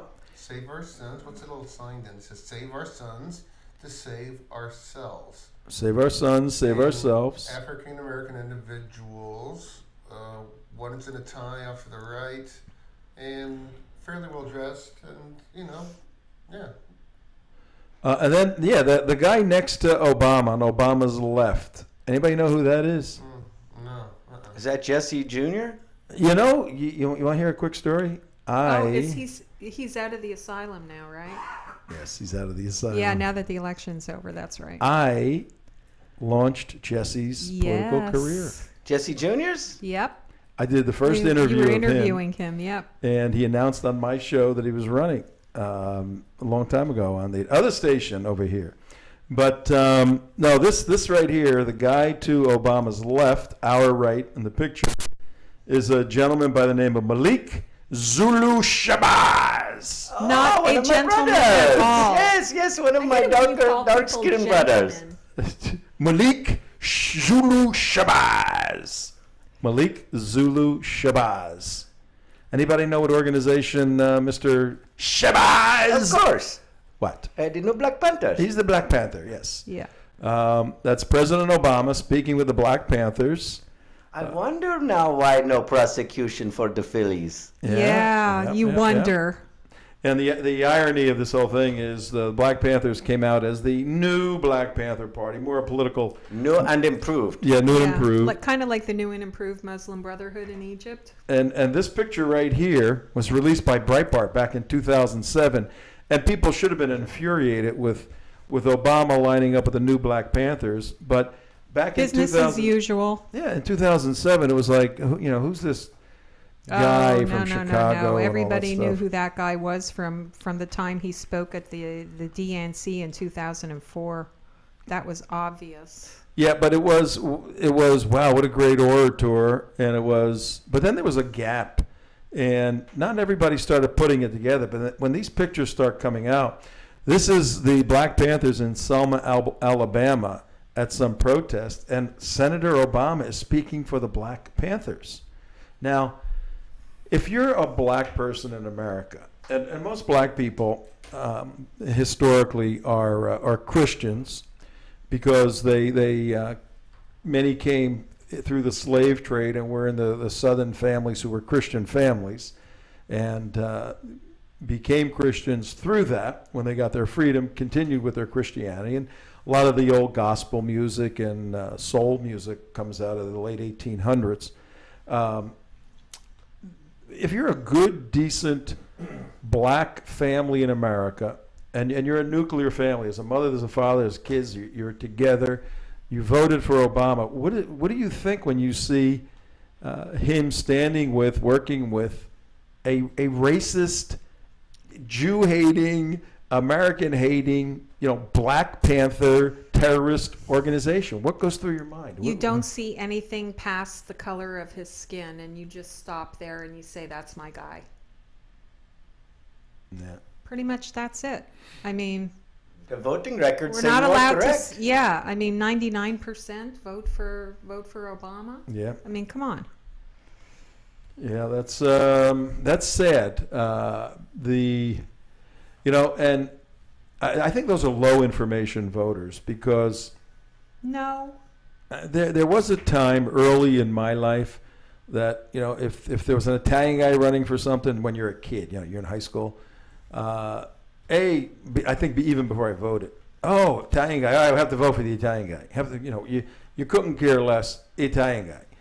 So there is that ethnic kind of an loyalty. ethnic pride. Yeah. But then when you go beyond low information voting, low intelligence voting, you go, what are we talking about? Well, why We're do selecting Jewish a people leader. vote for Jewish candidates who don't support Jewish causes or Israel? It's the same thing. Been trying to figure that one out for a while. Yeah. But I grew out of that. 17, 18, 19, when you first start voting, you start thinking clearly. You go, I'm selecting someone to lead us morally, intellectually, politically, economically, militarily. People don't think that way. Maybe when the they're Italian voting. guy's an idiot, a complete idiot. They don't think that way when they're voting. Well, Voting is an emotional response. It's not a logical response. Well, this is a plea to our black brothers and sisters. Stop voting for black people because they're black people, especially this president. Vote for the individual, the character of the individual, and the policies that are going to help the United States of America. And my words are falling on deaf ears, so let's go to the next one. Yeah, they're not watching Yo, I you. heard you, Trento. I just ain't listening. They're not watching you, Trento. Yes. They're not that's listening good. to you. Send this to your black friends. Yeah. Okay, well, Unless they're think- black conservatives, in which case they already agree with you. True. Reverend O'Neill Dozier. He and I. He is. He's amazing. Well, all of us. I mean, I hate that man. Yeah. He's a black man you can't get much blacker than him, but he's a man of principle, of courage, of morality, of ethics, and And an Islamophobe as you. Yes, he is, and the Bushies threw him under the bus. They lost Absolutely. a lot of, good. Yeah, they Thank did. you, Bushies. Yeah. Well, let him. I'll put my money on him. You put George Bush, Jeb Bush, and any of the other Bush kids in the octagon. Put them in the octagon ring, and I'll put my money on O'Neill Dozier any day of the week. He's a tough guy. Taking out all the Bushies. You could put him at a debating desk with about 99% he'll of the kill them country there, also, too. and I think he'd cream him pretty He'll good. kill them there too. Yeah, he would take a lot of side. Now, here's a the lot problem. Of side arguments. Yes, He here's would the kind of go problem. off on a tangent. Here's too, the though. problem with our President Obama. He's very comfortable with his homies, with his Black Panther buddies. But now the president has to go to Israel in 2 days. And we're really wondering why. I mean, what is this trip all about? There's so much speculation and so much concern. And we know he's pro-Arab, but I don't know if the Arabs are digging it. Because over in Bethlehem, where's Mark? Somebody have this queued up? He's in the bathroom. Uh-oh. He has Put left the the, fan room on. temporarily. Put the fan on. Yeah, could you put the fan on in here on your way back, Couldn't wait the next 2 hours. Thanks. like the rest of us? Okay, you know what we can do? Can you grab my screen, Abdullah? Of course. Where there's a will, there's a Can I way. grab your throat while I'm at it? Yeah. Where's that sword? Wait a minute. Michael, my camera is parked up front, and the sword is on the side. Hang on. It's on the He's passenger going to hump. get it. Hang on. It's on the passenger hump. Okay, he's on the passenger. All right, go to my screen, Abdullah, and it looks like our president may be having some problemos in Bethlehem, Palestine. There is no Palestine. He's going to see baby Jesus, no? Yeah. You want to read that headline there, CJ? What's that say? Bethlehem rioters set fire to pictures of Obama. What the hell is going on? Oh, Just a little nice. taste for him. It is there. What are you doing? How many weapons does this guy have? It's just a little taste for the president. That is more medieval. That is not. Is that yours? No. Who do we know that has a warehouse full of swords and knives? Okay, we're not that? saying. Is that still? Does he have all that stuff still there? Yeah, he just brought some more by. Oh, he brought more by. This is one of the new ones. Mark, look at that. Oh my God. That's pretty cool. That is a That's butter real. knife where I come from. Did you want a video? I heard on iHeart. Oh. Yeah, whatever you're touching, the wire is going you're crazy. touching Yeah, is. no, you know what it is? Yeah. It's the max because they're steel or whatever. You ground on That's it right there. that's You're it. driving us crazy. That's it. That's it. Touch it again. Touch something. Nope. Nope. Touch the computer. That's yep, it. Yep. It's that wire. You have to be grounded. Everything in here is really hot. Yes, really hot. Like this fan fire should be right here. on. We have radio show, please. Like this. Look at this. In preparation for President Obama's Mideast visit, protesters say he is not welcome in their city, Bethlehem, baby Jesus' city. He's not welcome there. They throw shoes at a U.S. diplomatic vehicle. Yeah. Very disrespectful. Yeah. And this is in under the area of the Palestinian Authority, under the Fatah Party, and I want to get something here. oh, you want to get something? Okay. And these are the people that we give like billions and billions of dollars to. Why? Why do we give them 10 cents? That's what I want to know. Does anybody know why do we give these people any money? We should give them free health care and food and houses. We do. Well, that's what they want from Israel. They do. Yeah. That's what they want from Israel. I mean, it's absolutely ridiculous. Just But we can't have White House tours because we're in a financial sequester. We're in our financial budget crisis. I heard they're bringing them back. But we just don't, we don't have enough money to do what we want to do. Anyway, what they want to do is they want to scare Obama. They want to scare the United States ahead of the visit. We'll throw a tantrum. We'll cause problems for you. If you're not tough enough when you're in Israel and you don't toe our Fatah party line, our Hamas party line, our Arab Spring party line, and stick it to the Israelis while you're here, then we're just going to burn everything in sight. And throw shoes at you. And throw shoes, yeah. So that's why President Obama needs 500 people to accompany him from the United States to Israel, plus an extra 10,000 or so on the ground in Israel to make sure that he has no problems. All right, come to my my screen for a second, Abdullah. And for the viewers out there, 33 minutes past 4 o'clock, Tom Trento.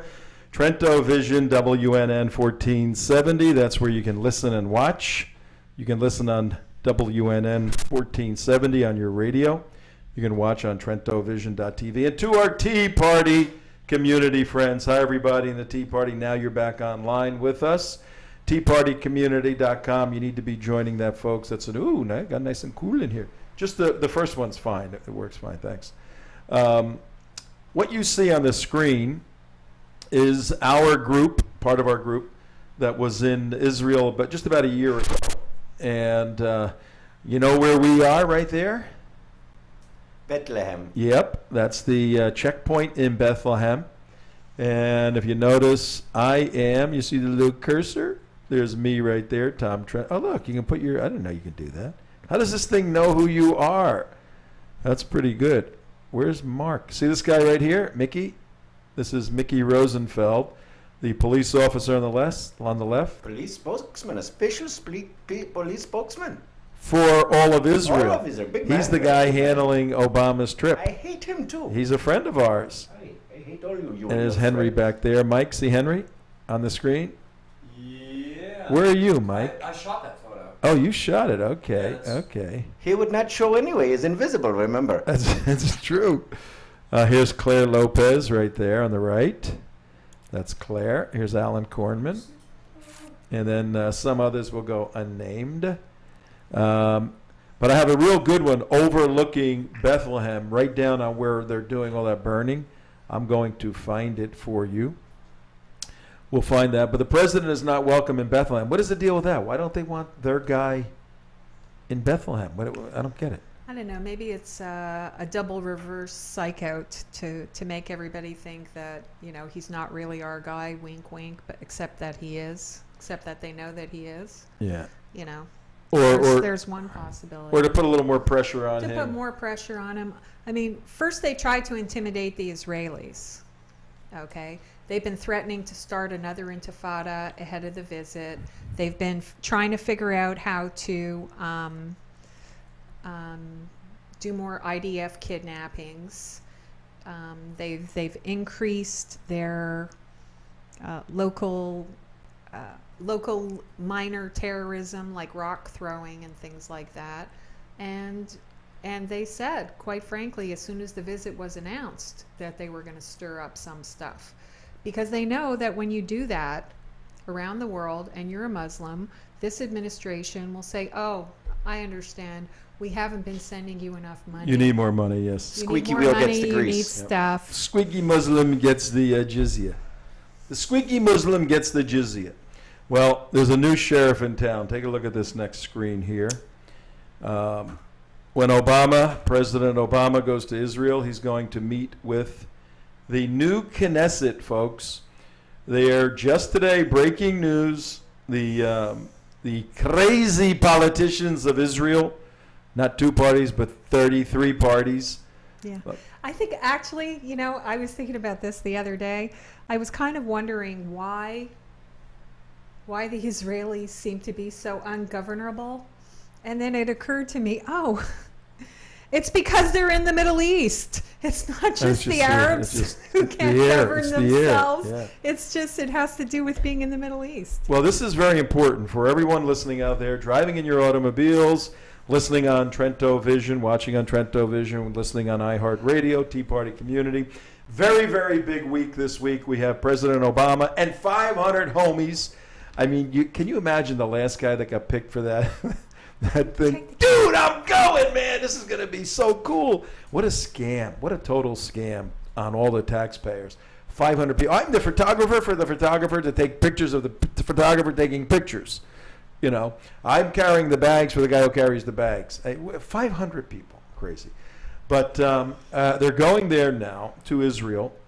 Whole world is watching. It's just absurd that he's going now. There's no agenda There's no agenda. There's no real plan. He's going to piss off everybody. Everybody is going to look foolish, embarrassed, and empty-handed.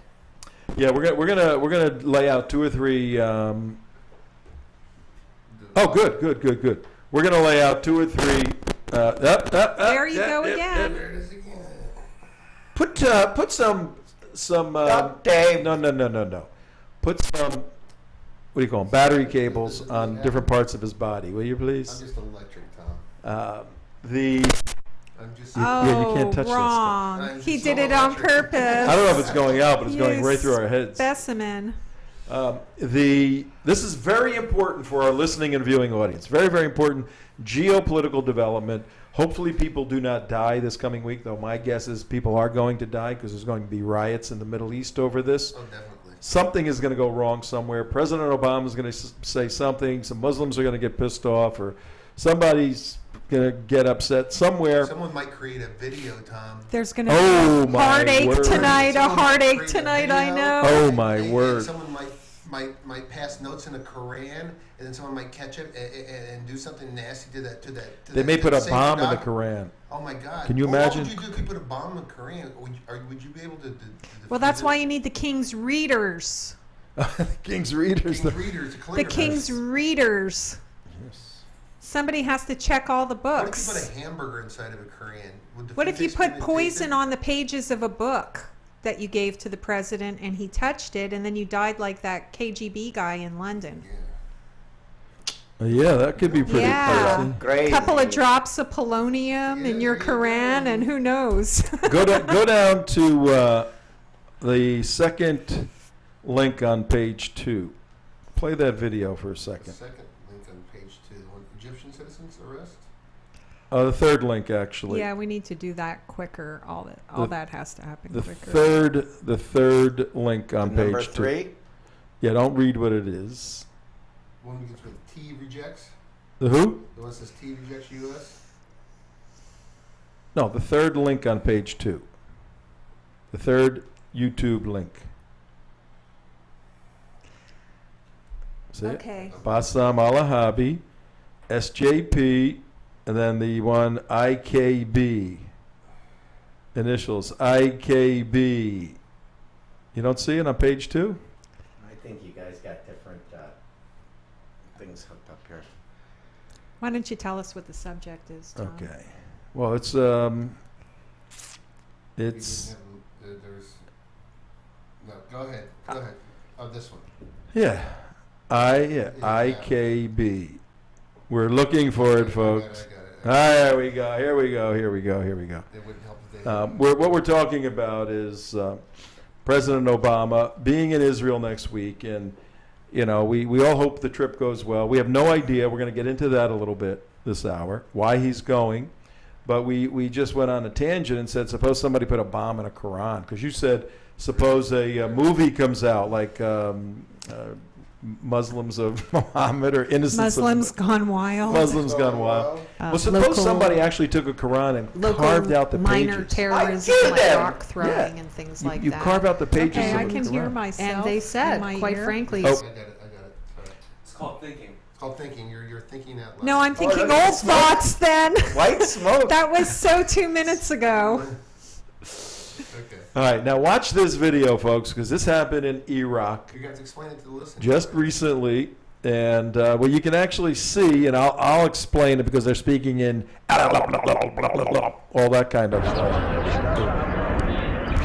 All right, there's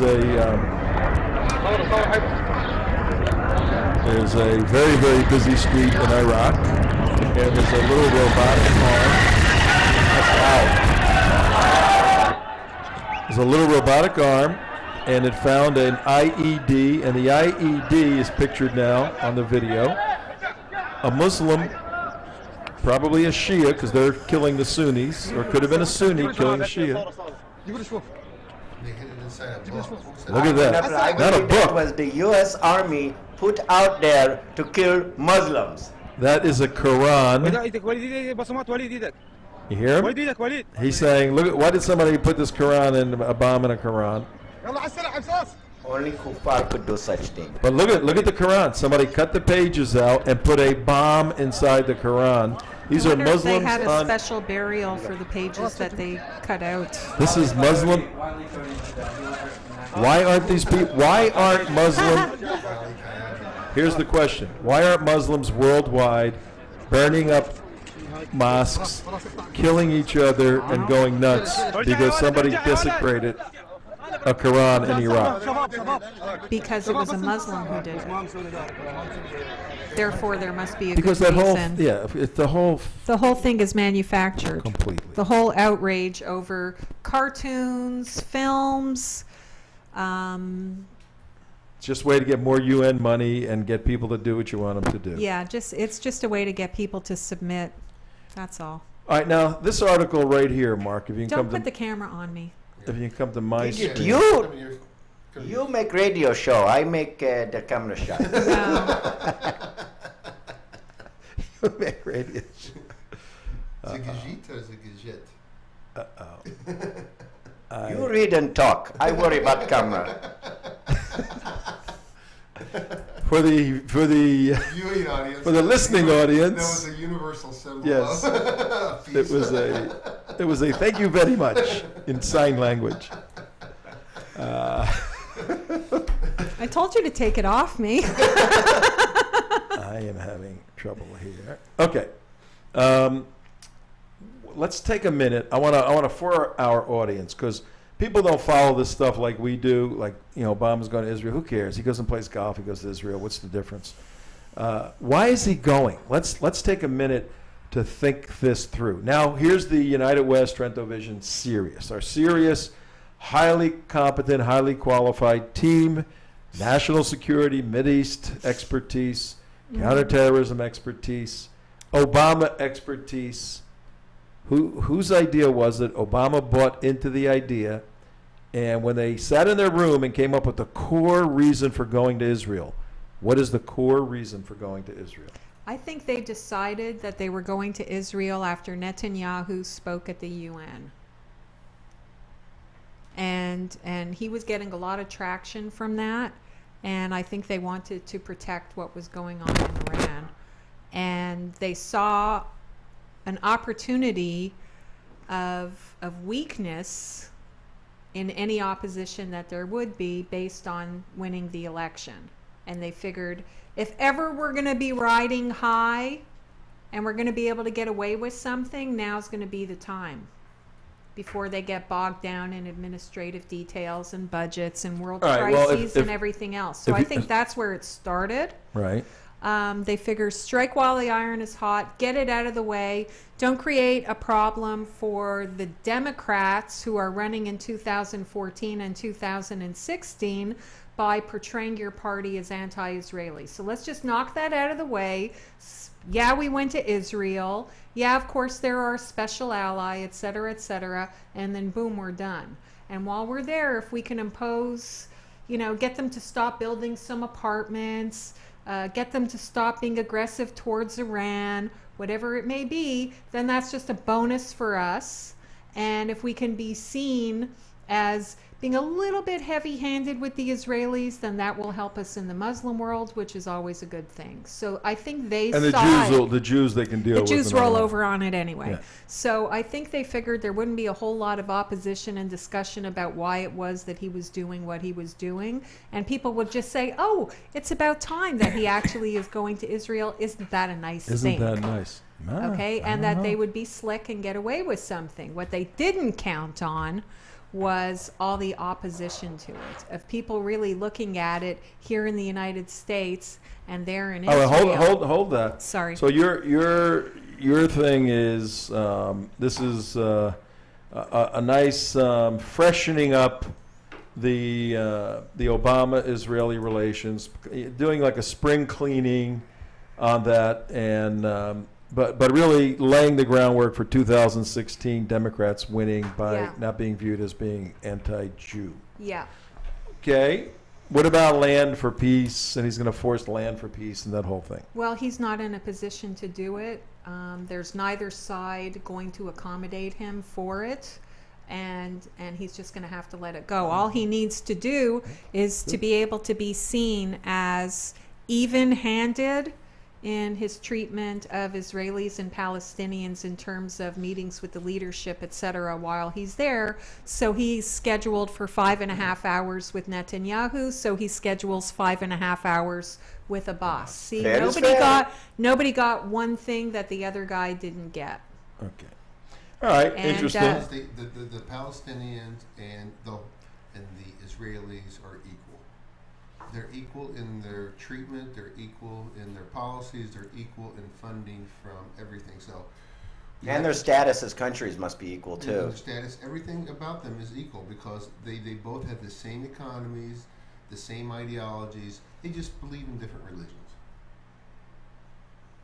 All right, and well, all right. So what we have? Can I give you real quick why I think he's going? Yeah. I think he's going to somewhat clear the air to say, look, I'm not really how could I be so anti-Israeli? I'm coming to see you. He's not going to make a hard stand against Israel because he doesn't want that. I think he wants to basically, like going to a buffet and he left a sloppy plate around. He wants to put a new plate down via Hagel, via John Brennan, via many other Kerry? John Kerry, and that before. Okay, I think that people are starting to say, geez, you know, people, the Jewish Americans and the Israelis have said, you know what? I think he tricked us, and the three horsemen that he's appointed, I think he wants a clean plate, and so when he really decides to stick it to him, he's starting with the clean plate instead of piling more food on a dirty dish. Yeah, I don't know, because the Jewish Americans pretty much look at him and think that he walks on water, and made no protest about Hagel, Kerry, Brennan, or anything else. You know, I keep going back to the video we created the other day with the whole Bill Langfan video, which we're really going to push out in the next couple of days. And that's true. you really look at that, and in understanding that before World War II, many of the same uber liberals back then were pushing for the exact same resolve to the Palestinian issue as they were towards Hitler, towards Europe. They were saying, well, you know what, they were hurt by the Treaty of Versailles, therefore it was our fault, and we pushed them into this situation, so therefore we should give them accommodations, and whatever they want, you know, let's just, you know, because we don't want war. The last thing we want is war. And who wants war, you know? Who wants to, we can't just impose our will onto somebody else. It's not right. And that's the whole mentality, that they don't want to push people who have ideologies that want to kill and destroy and maim and destroy to be held responsible or accountable. They'd rather appease them and actually give them whatever they want.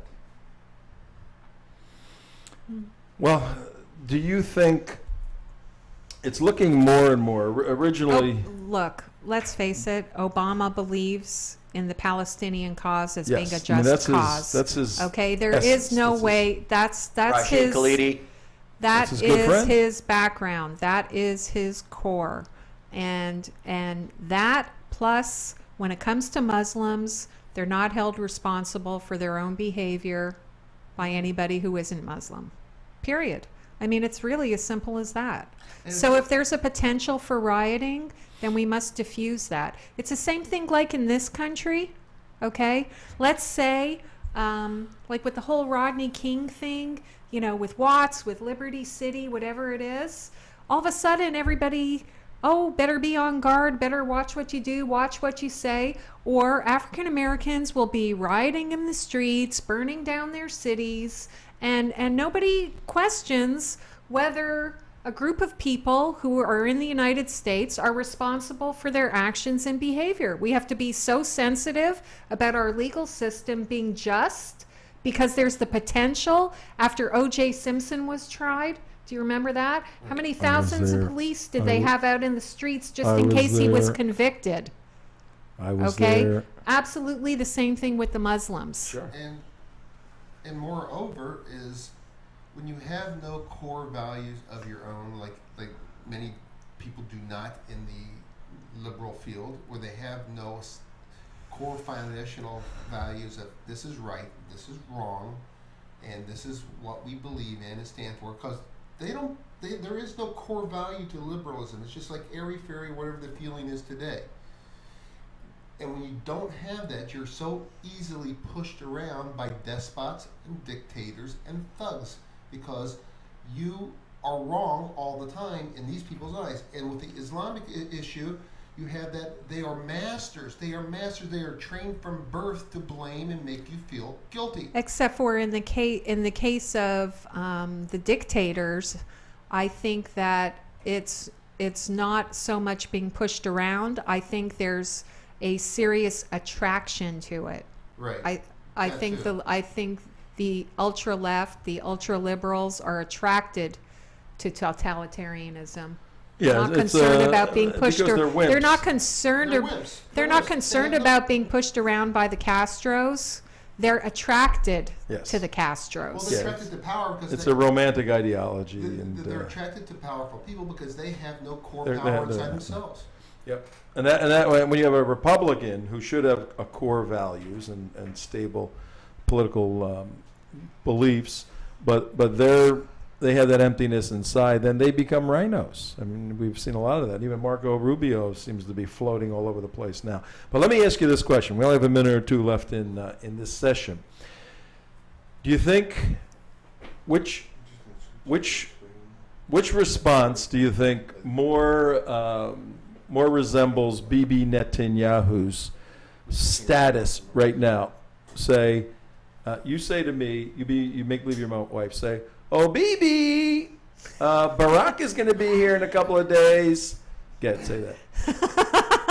Oh, Bibi, Barack is going to be here in a couple of days. Oh, goody, yeah, right. I cannot wait till he go, man. He and I were going to play golf. We're going out. We're going to do that. Or do it again. Oh, Bibi, Barack is going to be here in a couple of days. What should we do? Don't give that universal peace symbol again. Or that one. We were saluting him coming. But, I mean, did they make up or something and we didn't hear about it? But let's talk about this after we get back from our break. Because right now, who's ever in the booth, Joe, Kenny, Duff, Bob, anybody, we'll be back in just a few moments. Hi, Tom Trento here in front of the Ground Zero Mosque in New York City. But today we're bringing you an investigative report about a mosque in Florida that is raising money for Hamas. You're not going to believe what you're about to see. Send this video all over the United States, please. Real quick, just give somebody a starting point on the Muslim Brotherhood, if you don't know who the Muslim Brotherhood is. Muslim Brotherhood started in 1920 in Egypt, thereabouts, and its main effort is to restore the caliphate through stealthy means in the West. It is very much present here. In fact, virtually any Muslim American organization in this country of any prominence is a Muslim Brotherhood front. We know that from the Holy Land Foundation trial in Dallas, Texas, and unfortunately this network, like every others, bringing them forward as the spokesman for the Muslim American community. They shouldn't be any more than the president should be reaching out to them, utilizing them, I should say, as his go-to people. On June 14, 2009, a special investigative unit infiltrated the Al-Haram Mosque in Orlando, Florida, a Muslim Brotherhood, founder of Hamas front organization. What they uncovered was an international conspiracy to fund Islamic terrorism from within the United States via George Galloway, Imam Mahdi Bray, and Imam Muhammad Moshri. 1 year later, federal, state, and local authorities have granted permission to release the video.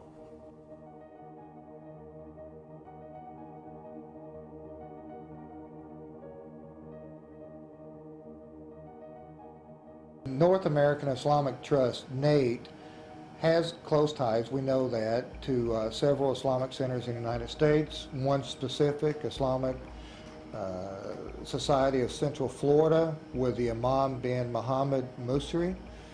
They are a terrorist organization. The people of Florida should be very concerned because NATE has its hands in with CARE, ISNA, the Muslim Brotherhood, and they do support violence against innocent people. A federal judge denied the motion by NATE and ISNA attorneys to have their names removed from being co-conspirators in funding Hamas and other terrorist organizations. The motion of federal prosecutors was upheld, stating ISNA and NATE in fact shared more with the Holy Land Foundation than just a parent organization. They were intimately connected with the Holy Land Foundation and its assigned task of providing financial support for Hamas, a U.S., Canadian, and European designated terrorist organization. The defendants were operating in concert with a host of individuals and organizations dedicated to sustaining and furthering the Hamas movement. The objective of the conspiracy was to support Hamas. The support will have shown to have taken several forms, including raising money, propaganda, proselytizing, recruiting, as well as many other types of actions intended to continue to promote and move forward Hamas's agenda of the destruction of the State of Israel and the establishment of an Islamic State in its place.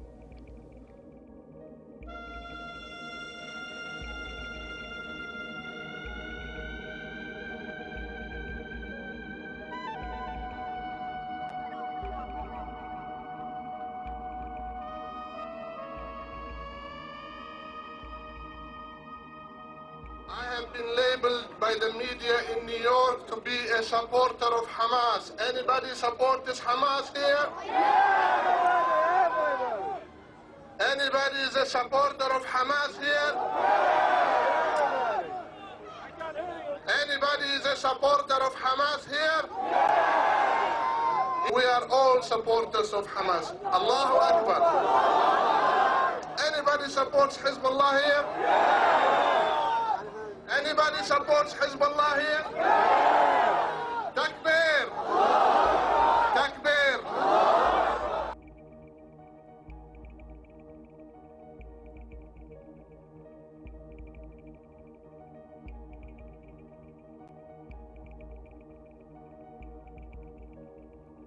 And you spoke in Northern Virginia, and I took you up on the challenge. You said we want to send over, Brother George said, let's send a convoy with the U.S. flag. Well, we've got the equipment. We're going to send it, inshallah. We're going to go with your movement.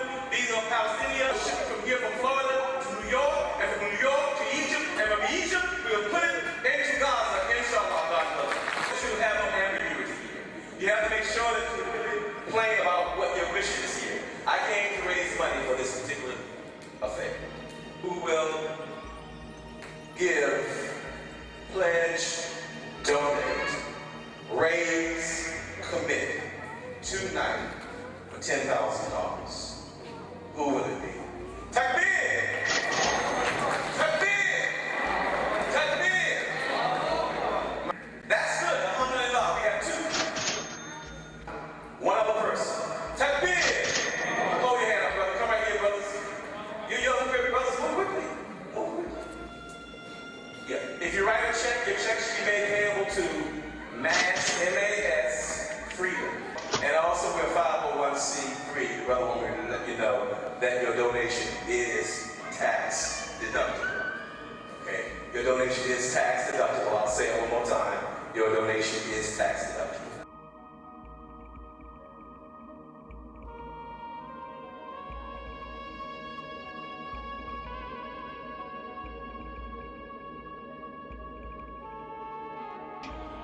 Whatever we brought, we will give tomorrow, inshallah, at 10 o'clock in the morning.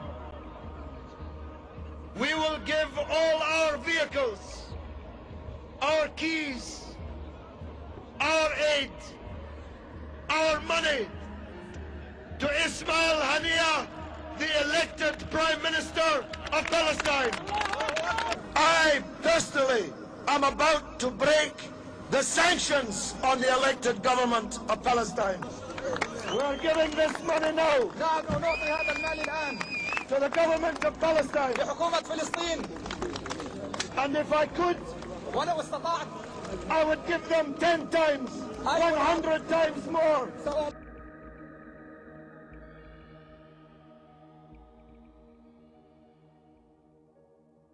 We can choose who we want to bring into this country and who has permission to come in here. They have chosen not to allow a man like George Galloway who spends his time pimping really for terrorism, and it's absolutely inappropriate. People who support terrorist organizations financially are inadmissible to Canada. This was the conclusion of our Canadian Border Security Agency officials. How did he do that? How did he support? I'll tell you, when they looked at what he's done, they ruled that on a preliminary basis, they made a preliminary ruling that he is inadmissible under our law because of his support for, in this particular instance, Hamas. Please give a big hand to George Galloway.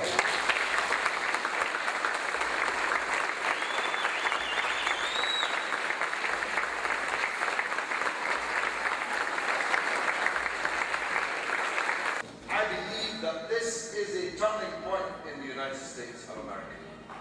That this is a change in the United States of America. And our adversaries know that too. You've only got to listen to Fox News and Bill O'Reilly. My goodness, they're getting hot under the collar about President Barack Hussein Obama. And if our adversaries are unhappy about Barack Hussein Obama, seems to me axiomatic. He must be doing something right. In the elections in Iran, 40 million people voted. We don't like the results. Therefore, we must maintain a posture of hostility towards the government of Iran. Hugo Chavez has won more elections than any politician in the world, in all history, in fact. 13 times he's won elections, but they still call him a dictator. And of course, the same is true in Gaza. One of my best friends is Comandante Fidel Castro. So there's nothing anti-American about me or people like me. Just because we hated George W. Bush didn't mean we hated the Americans of the United States of America. He had the alibi that he was an imbecile. President Obama has no such alibi. He may be the smartest president you ever had. So he knows the truth. He knows the importance.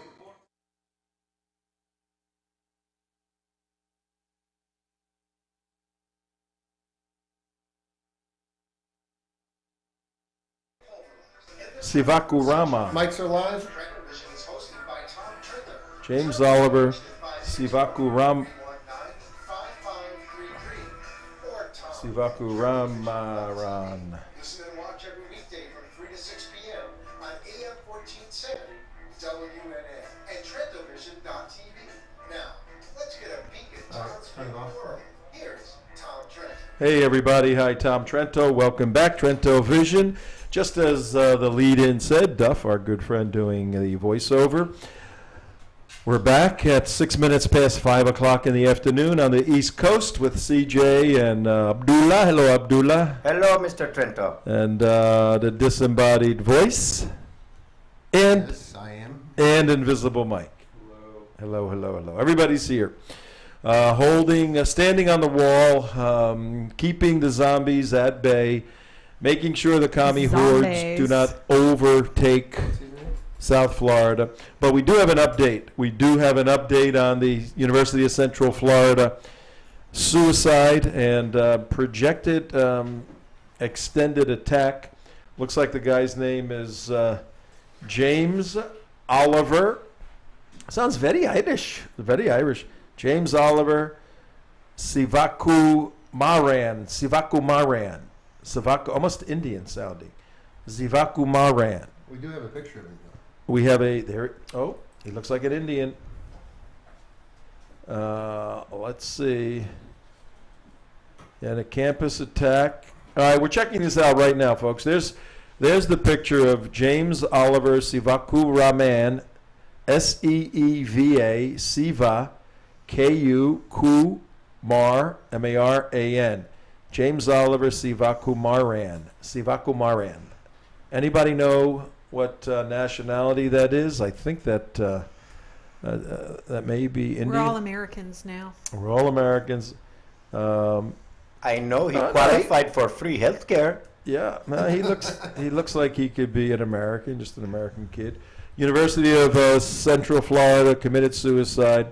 Was planning to kill classmates with improvised explosives and an assault rifle, but decided against it and killed himself. Mary said that, here's the story. Hundreds of students were, while they were on their way to the scene, Sivakaram, what he did last night, the perpetrator and the deceased, same person, he had 200 rounds of ammunition, 2 guns, a tactical assault rifle, and a backpack filled with 4 IEDs. So he was going on a killing rampage yesterday. Police believe that Sivakuraman had pulled the fire alarm to get students out of their room into what? The hallways? Into the hallway so he can wipe them out. He pulled the alarm to get everybody out so he can kill more people. They found that his writings detailed an elaborate plan to conduct an attack. I'm surprised they come out with this in less than 12 hours, Wow. a little over 12 hours.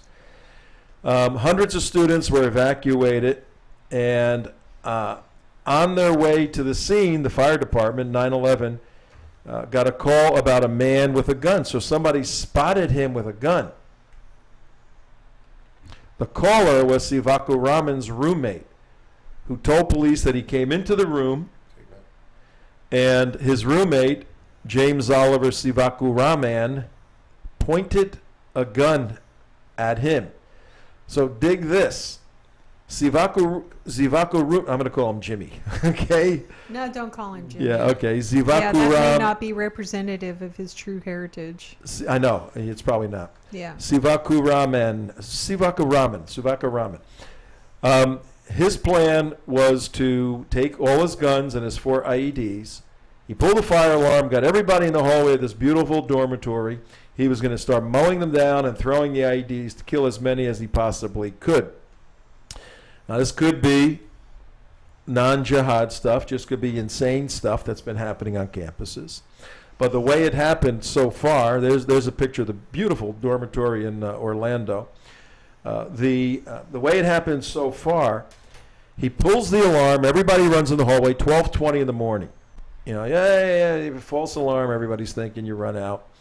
And his roommate wakes up and goes into his room, probably looking to wake up Sivaku Raman and say, come on, let's get out of here. And Sivaku Raman points a gun at his roommate.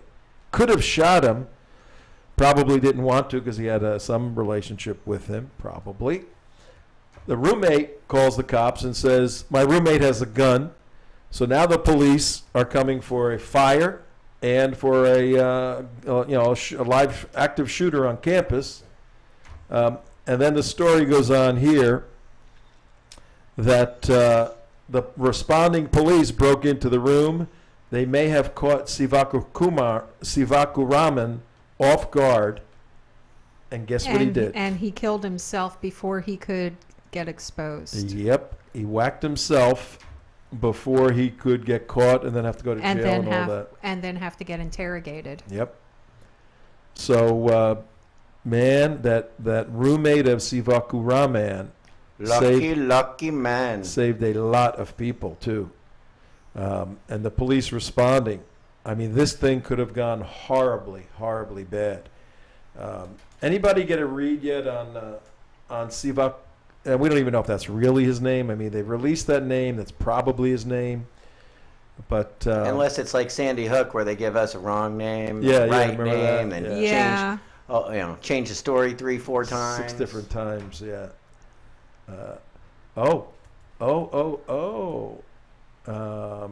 Sri Lanka. That name seems Sri Lanka is a big total jihadi. Total jihadi. We had that experience with Rivka Berry. Yeah. So he was trying to kill jihadis? Listen to this. The name is a Sri Lankan name, but it's S-I-V-A. He is spelling it S-E-E-V-A. So he took the Sri Lanka. Yeah, we know Sri Lanka because of Rivka Berry. He changed his name and to try to get it away from the Sri Lanka.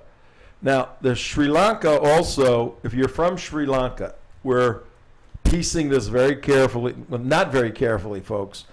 We're coming off the top of our head with this stuff right now. You are jumping the shark. Jumping the shark. I love that saying. So stupid. Yeah, I know. The Fonz jumped the shark. You know it all. I tell everybody what that's all about. Yeah. If he is a Sri Lankan, we know a little bit about Sri Lanka because we helped Rivka Berry. Her family, she was the Muslim woman young girl who converted to Christianity up in Orlando, John Stenbecker, all that whole thing. From Ohio originally. Orlando, from Ohio. And we did a lot of work on Sri Lanka because she was getting death threats from Sri Lanka. You did some analysis of that. Yeah, actually, we traced what we did. I got called in to testify. Right, for the FBI, yeah.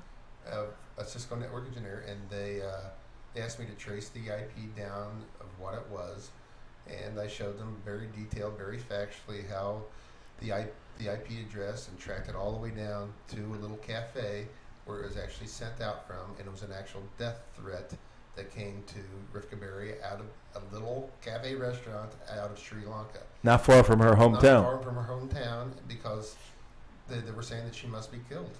Yep.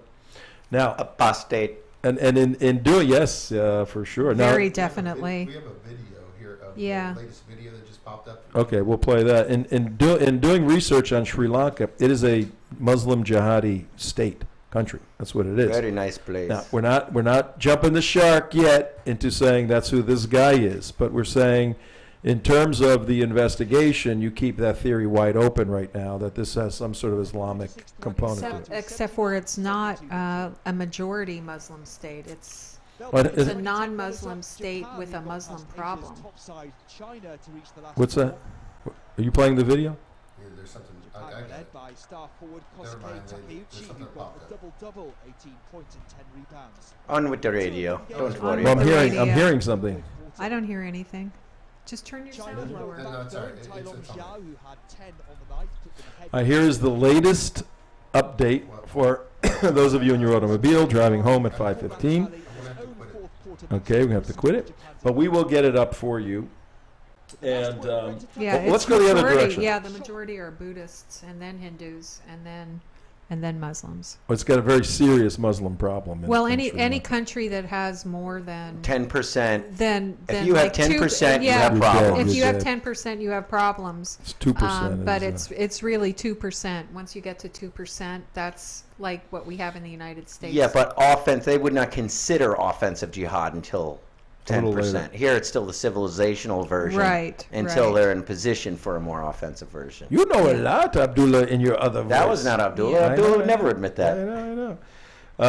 Now, let's go the other way. Let's just say this is a Virginia Tech shooter or a Joker shooter out in Colorado. Just a deranged guy that wants to just blow up a bunch of people and kill a bunch of people. Yeah. What evidence leads in that direction? Okay, well, I don't know what all the evidence is to begin with, but I just wonder how do people live in such close quarters with one another that they don't observe this behavior before it actuates? So how does this guy collect all these guns, put together IEDs and everything else in a little dorm room with 3 other roommates and who knows how many students coming and going out of the room all the time? And I mean, he shares a bathroom with how many people?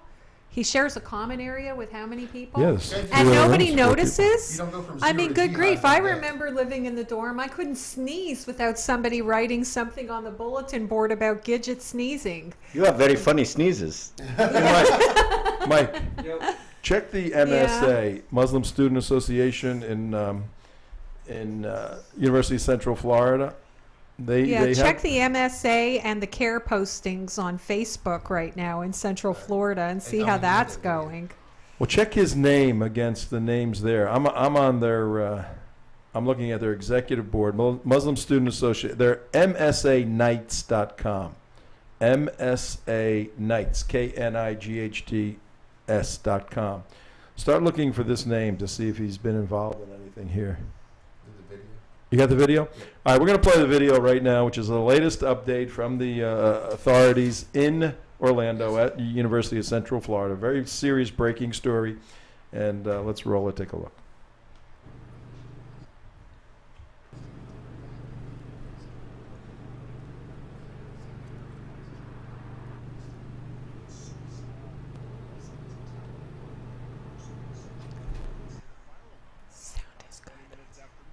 I was actually just working on some homework around midnight, and the alarm went off, and we just got our shoes on and left. No, that's the TV, yeah.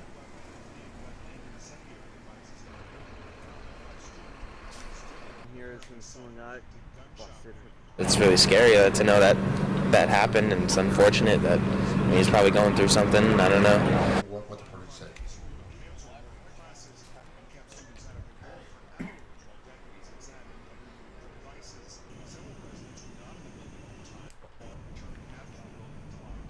I saw, all the police with the lights, and what happened was one of the housing employees stopped me while I was in front of the arena and told me that I couldn't go over there because it was locked down, but he wouldn't explain why. I walk up to the night study, and the door is chained.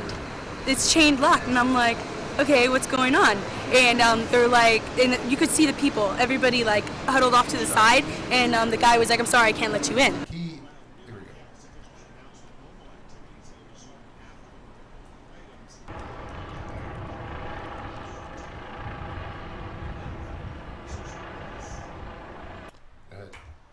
All right, So that would. right. that's just it's pretty amazing that this all's just taking place, right here in the heart of Central Florida. And if this guy is Sri Lankan, I got to tell you, be glad you didn't make that $100 bet with me, CJ. This guy is all jihadied up. He was going to go out there and do a mass killing, and he just by pure fate and luck that this didn't just happen. Shark jumper. Yeah, we don't know that yet. Well, we don't know what happened yet, but I'm not. All right. You want to make that bet? He was. Who wants to make that bet with me? Well, it's less likely that anybody wants to make that bet now. I know. Oh boy, he had a AK, not an AK, AR-15. It looks like. Oh, let's ban the guns. Because What? if jihadis didn't have guns, there would be no jihadis. He was in the process of being kicked out of his dorm. Yeah, because he wasn't registered for classes, I guess. He had a .22 caliber assault rifle, a high Oh, it's a point little baby. Yeah, a high point .45 caliber handgun, hundreds of rounds of ammunition, high capacity magazines, and a drum similar to the type used in the movie theater shooting in Aurora. 4 homemade bombs described as Molotov cocktail type incendiaries to be lined with shrapnel. So That he I've had- never heard of. That wouldn't even work. Oh yeah, it could once they blow up. If it's a Molotov cocktail, that's not concussion. It's fire. Shortly after midnight, he activated the fire alarm and planned to enact his plan, returned to his apartment to retrieve his weapons. But the police responding to the fire alarm at his dorm because a roommate called him, causing the roommate to flee to the bathroom. So the roommate locked himself in the bathroom to protect himself, called the cops. Police believe Sivakuraman planned to go into the hallway as the students came out, fire the weapons, and detonate the bombs. What a nice guy. And so what stopped him exactly? And one bullet. The cops. The Yeah, cops the caught cops. him? The cops, because the roommate called the cops. The cops came. Oh, They the probably. roommate, all right, I just want to get the story straight. The Yeah. roommate called the cops and said, this guy is going to blow up stuff? This guy has a bomb. This gun. guy has a Okay. gun. Oh. This guy has. There's. So this now- guy has a gun. And he's hiding in the bathroom. So the cops get there. They probably burst into his room, And catch him, They surprised him. He and pulled a gun and just shot and he himself. just And then he ate a bullet. and then he ate a bullet. Yeah. Lead poisoning. There you go. More poisoning. Should have had a food taster. Yeah, he needed a food taster. This is not looking like a jihad. This is looking like a wacky guy who. I mean, yeah, jihadi's going to go out, man. He's going to be All right, Tom. guns a-blazing. 100 still on the table. Jihadi's going to be guns 100 a-blazing. still on the Now, table, Tom. now, the name is pointing toward that. Yeah. But put it this way: if it is a jihadi, do you think the truth and the news is ever going to get out about it? I mean, Well, we don't. yeah, Fort here's what it says. Hood, Little Rock. School place violence. The roommate. Exactly. School place violence. School place violence. To answer your question, Playground violence. the roommate, CJ, to answer your question, Sivakumaran's roommate said that Sivakumaran had exhibited some antisocial behavior, but that none of the roommates had ever seen him with weapons or acting violently. So antisocial, but never violent, never with weapons. Antisocial is kind of normal for a college student. Yeah, anyway. I know, that's pretty normal. Yeah. Very But really, I don't know how interesting. you could keep all that stuff hidden. We gotta be I wish looking we had an for. online poll here going on right now. What's Ooh, that? we should add that to our TrentoVision. What? Daily polls of questions for during the show, like start them in the Yeah. first hour and Like tally them jihad- up for the third hour. Jihad or no, No jihad? jihad. Let's ask the audience. Let's Jew ask or the no chatting Jew? audience. Yeah. Okay, let's go to rest of show because very very fun things you have. I saw. Yes, we do. But I'm looking at. You make jihad fun, Mr. Trento. Checking this guy out. Well, first of all, Sri Lanka is a big, huge, as Guandola would say, that's a clue. Well, yeah, I mean, it's a Sri Lankan name, so we don't know if he's from there yet. But again, these are clues. These are indicators.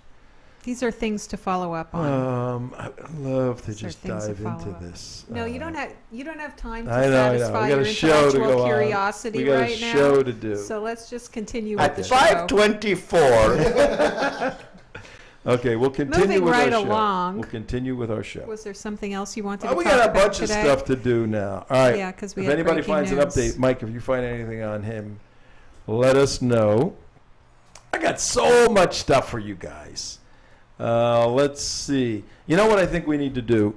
We'll do FAU tomorrow because I have some Bassam Al-Ahabi. I gotta serve up some Bassam tomorrow. He's another very handsome man. Yes, I'm gonna serve up some Al-Ahabi tomorrow. We got Al-Ahabi tomorrow. We'll play again, Mark, the confrontation with you.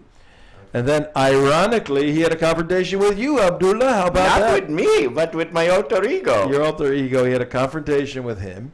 And in that confrontation, following the innocence of Mohammed, the Muslims, the Goofy movie, the nitwit trailer. Video cartoon trailer. Yeah, which caused Hillary Clinton to lose some of her friends and all the whole Benghazi. Oh, you hear about Benghazi? 33 survivors, and they're all under the muzzle. They got welded lips. I know they're nothing. all under the muzzle. And Lindsey Graham spoke to a couple of them, and they are scared out of their mind, but they're also, under federal law not to be able to say anything. They're under lip arrest, aren't they? Yeah, they are. So that's going to break open, that thing. But here's another quick update. we have Al-Ahabi, we have Bassam Al-Ahabi screaming and yelling at you on tape, saying there needs to be blasphemy laws in the United States. If you blaspheme, if you ridicule the Prophet Muhammad, he wants a law against that. What'd I tell you about that? If he, well, I was saying. Well, he claimed for 20 minutes that he didn't want blasphemy laws. If you're he only wants laws that prevent people from speaking about the Muhammad. Yes. Yeah, if you're We'll going serve to up say that that, Al-Ahabi. then you have to say Piba. Puba. Piba. Yes. Peace be upon him. Yeah. Yes. What do you got, Mark? Florida Highway Patrol says they arrested James Suvakakuman, this is 10 minutes ago, in Seminole County. They say he did not have a proper driver's license and put a tag on his vehicle which is not assigned to it. And they arrested him for that. So he was planning on... That was in 06, though. No. They said in that's it. I'm sorry. You're right. They said back in 06. I misread that. So he doesn't have an arrest. Nothing warrant. recent. No, nothing recent. Okay, I'm sorry. Yeah, it could be sudden jihad syndrome. It could be sudden jihad syndrome, but I'm leaning away from there. But I don't have $100 to wager. I was not a network engineer. I'm an activist. Are you a community organizer? I'm a community organizer. The pay's a little low unless you make it to Presidente. All right, so Bassam's tomorrow. All right, let's go to... and when we do that, we should get back to Andy Boston's 10 key points. We got that. On Islamic blasphemy law and non-Muslims. We got that. We got so much stuff. I don't know. I kind of like this one. What was the song? The white suede shoes or blue suede shoes? Blue suede shoes. Oh, blue suede. No. Go to my screen. Take a look at this. This is in our insane news or our crazy news stuff. Pat Boone. Remember Pat Boone? He's still alive, this guy. You saved his life once. I did. I saved his life from a wild lunatic. Pat Boone calls Obama a Marxist. Ooh, man. He's calling Obama a Marxist. Name calling. Says he was on the president's enemy list. This is Friday. Along with Bob Woodward, who shut up pretty quickly, didn't he? Yes, he did. Didn't he roll over fast? How quickly can you roll over, Bob? Yeah. Bob, okay. no more great tables for you, Bob. Pat Boone, legendary pop and gospel singer and a firm conservative. Would they ever call anybody a affirmed liberal? No, you're a wishy-washy if you're a liberal. on Wednesday called President Barack Obama a Marxist who wants to create a virtually socialistic nation in which nobody gets rich. I don't know. That sounds about right True to or me. false? Yeah, just about right. He's following his playbook, Saul Alinsky's rules for radicals. He told Neil Kavuta, you know, he's not losing his mind. How old is Papoon? Anybody know? He's out there. He's got to be in his 80s or his early 90s, isn't he? Yeah, he's got to be. He's older than you. I think he's older than me. I think he's a brilliant guy. You know what? That's a good point. Obama's not a dummy. He's a very smart guy. I think he's a brilliant guy, and I think he knows what he's doing, and he's doing it by design because he has a plan, because he's a community organizer. He thinks it's good for America to be a virtually socialistic nation in which nobody gets rich and the government is in charge of everything. That's pretty simple. That's the plan. They're Yeah. not even shy about Yeah, it. So no. why does anybody even dispute it? Because That's the before the platform. election, That's the you program. couldn't call him a socialist or a Marxist. Why not? That's what their platform is. That's were what the racist. program is. You That's were what racist. TARP Y'all's is. racist. That's what TARP is. That's You what racist, Obamacare CJ. is. You racist. Redistribution of wealth. At a certain point, you've made enough money. If that isn't a big clue, what is? Now, here's some food for thought for everybody. I mean, do you ever just say, you know what? I'm living in a country founded by geniuses but run by idiots. Every day. Do you ever think that? Every day. You know, and we do that a lot. I mean, we hearken back to the Constitution, to the Federalist Papers, to the founders, and we go, these guys were amazing. And, you know, I've spoken with near supernatural principles that they found and fell on. And our whole history is just miraculous in many respects as we look at it. And these guys were geniuses. And now this country founded by geniuses is being run by idiots. Do you ever feel that way? All the time. Well, let me give you a little reason for that. If you can get arrested for hunting or fishing without a license, but not being in the country illegally, you live in a country founded by geniuses but run by idiots. Yep. If you have to get your parents' permission to go on a field trip or take an aspirin in school, but not to get an abortion, you live in a country founded by geniuses and run by idiots. Yep. If the only school curriculum allowed to explain how we got here is evolution, but the government stops a $15 million construction project to keep a rare spider from evolving to extinction, you live in a country founded by geniuses and run by idiots. If you have to show identification to board an airplane, cash a check, buy liquor, check out a library book, but not to vote who runs the government, you live in a country founded by geniuses and run by idiots. Yep. If the government wants to ban stable, law-abiding citizens from owning gun magazines with more than 10 rounds, but gives 20 F-16 fighter jets to crazy new leaders in Egypt, you live in a country founded by geniuses and run by idiots. If, in the largest city, you can buy 2 16-ounce sodas, but not a 24-ounce soda because 24 ounces of a sugary drink may make you fat, you live in a country founded by geniuses run by idiots. If an 80-year-old woman can be strip searched by the TSA, but a woman in a hijab is only subject to having her neck and head searched, you live in a country founded by geniuses run by idiots. If your government believes that the best way to eradicate trillions of dollars of debt is to spend more trillions of dollars, you live in a country founded by geniuses and run by idiots. If a little boy can be thrown out of school for saying his teacher's cute, but hosting a sexual exploration or diversity class in grade school is perfectly acceptable, you live in a country founded by geniuses and run by idiots. If the government's plan for getting people back to work is to not create incentives while working, is to incentivize not working, with 99 weeks of unemployment checks and no requirements to prove they applied but can't find work, you live in a country founded by geniuses and run by idiots. If being stripped of the ability to defend yourself makes you more safe according to the government, it's being run by idiots. So what do we do about We it? got to change it. We got to change that. All idiots, get to the back of the line. We need some people out there to run for office who are not idiots. And what qualifies a person for not being an idiot? And why would somebody even want to run?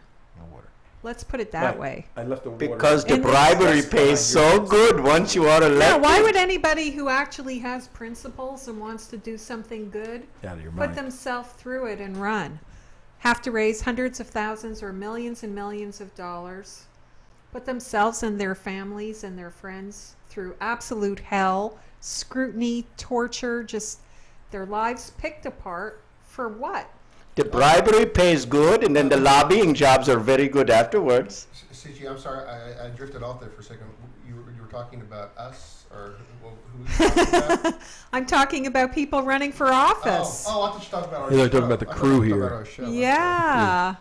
Why would anybody do that? You know what? You raise an I interesting know why point. we do it. Yeah, you but- raise an Well, interesting maybe point. there's a hopeful person out there that will have some type of fortitude to do something similar in the political field. Well, she raises an interesting point because there's not anyone, any conservative, who doesn't have a skeleton in their closet or what can be perceived or presented as a skeleton, no matter what it is.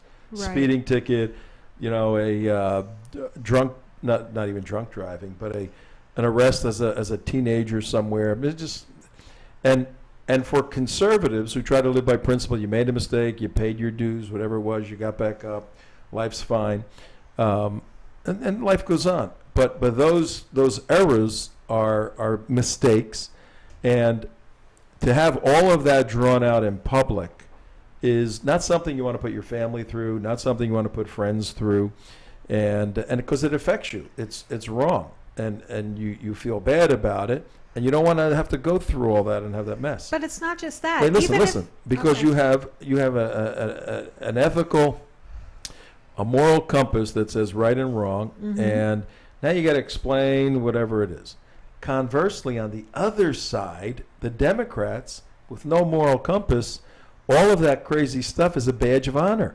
Oh, you blew up policemen as part of the SDS when you were a kid? Yeah. Oh, you can be a professor and you can be an advisor to our president. Let me have a cocktail party with you. Yo, it please. gives you street cred. Yeah, all the bad stuff snorted- is an asset. You snorted coke with the leftist Marxist radicals Yeah. and Chicanos Yeah. and everybody. You partied with the Norman, Black Clyde, Panthers and Leonard Bernstein. Go. For their go. constituents, these are badges of honor, street cred. Yeah. For conservatives, they're But the despicable. thing is, no, but here's the thing. It's because even if these conservatives said, you know what, I'm fine to say in public that I have done these things. My pastor has forgiven me. My God has forgiven me. My wife and children have forgiven me.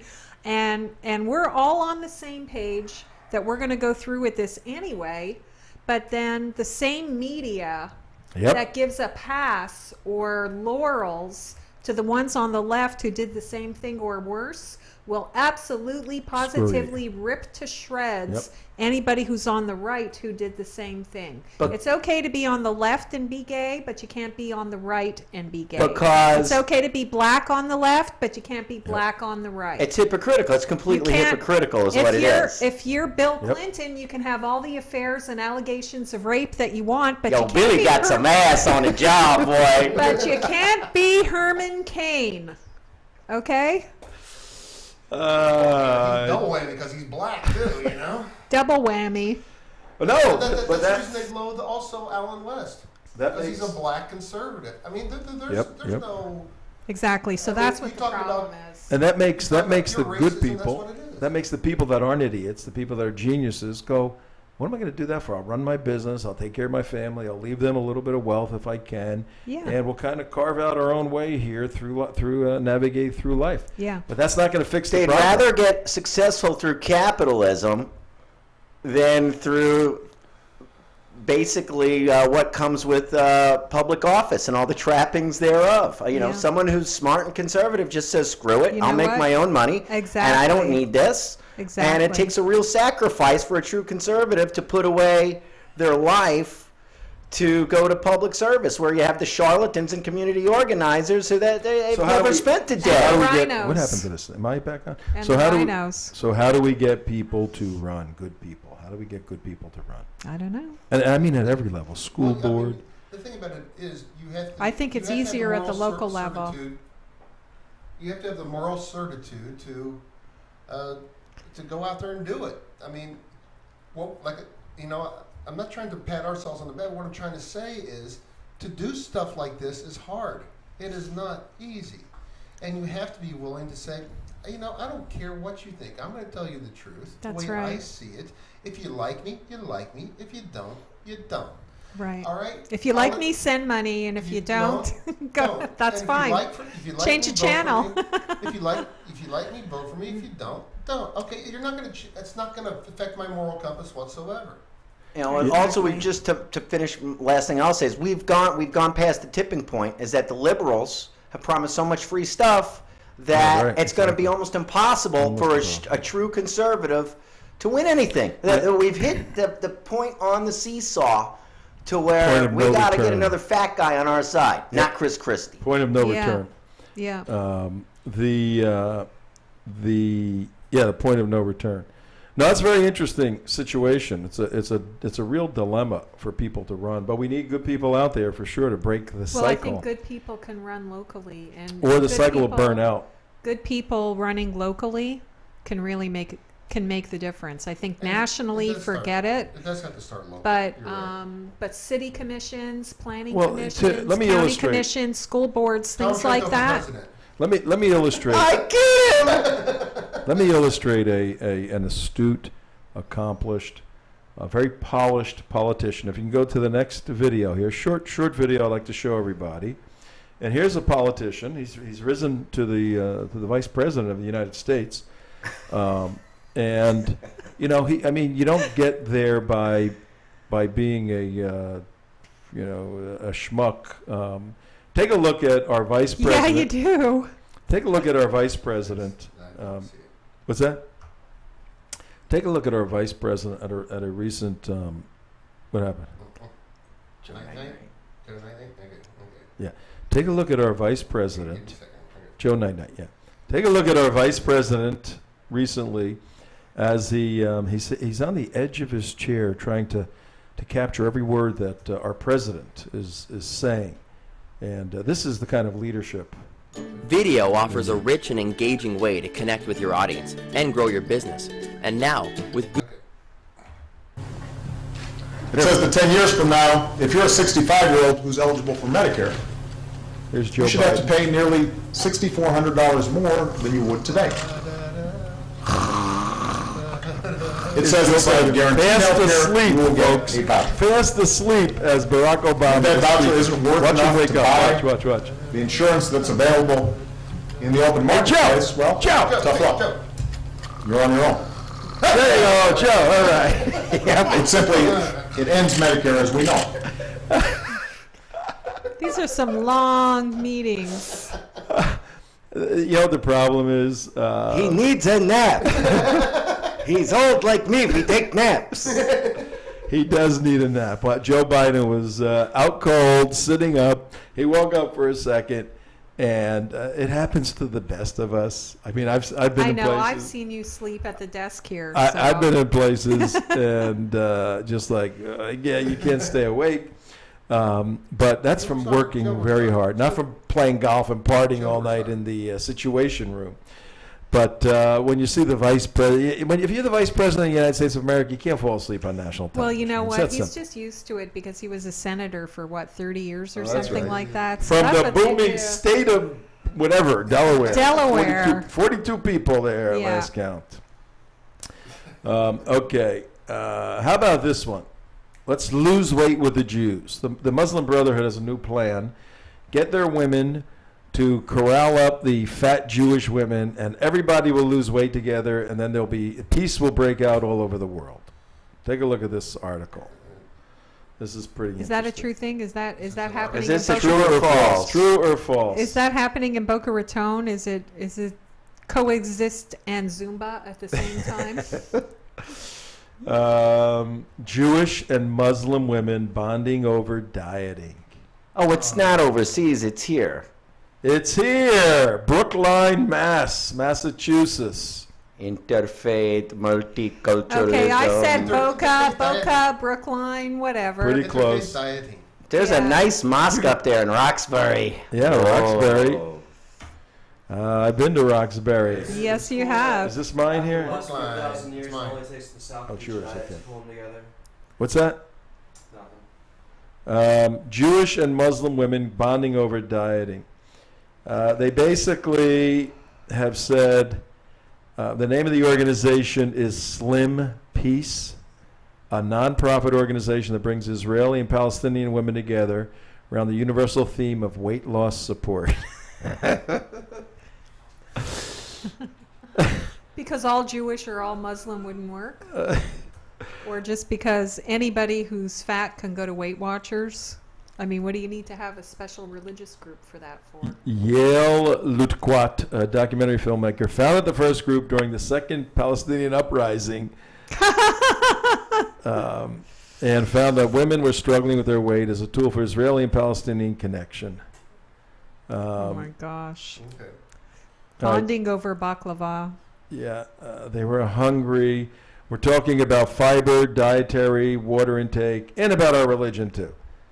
So, all right, let's take the other side. Let's stop being the sarcastic, jaded Islamophobes that we are, and racists and all that other stuff.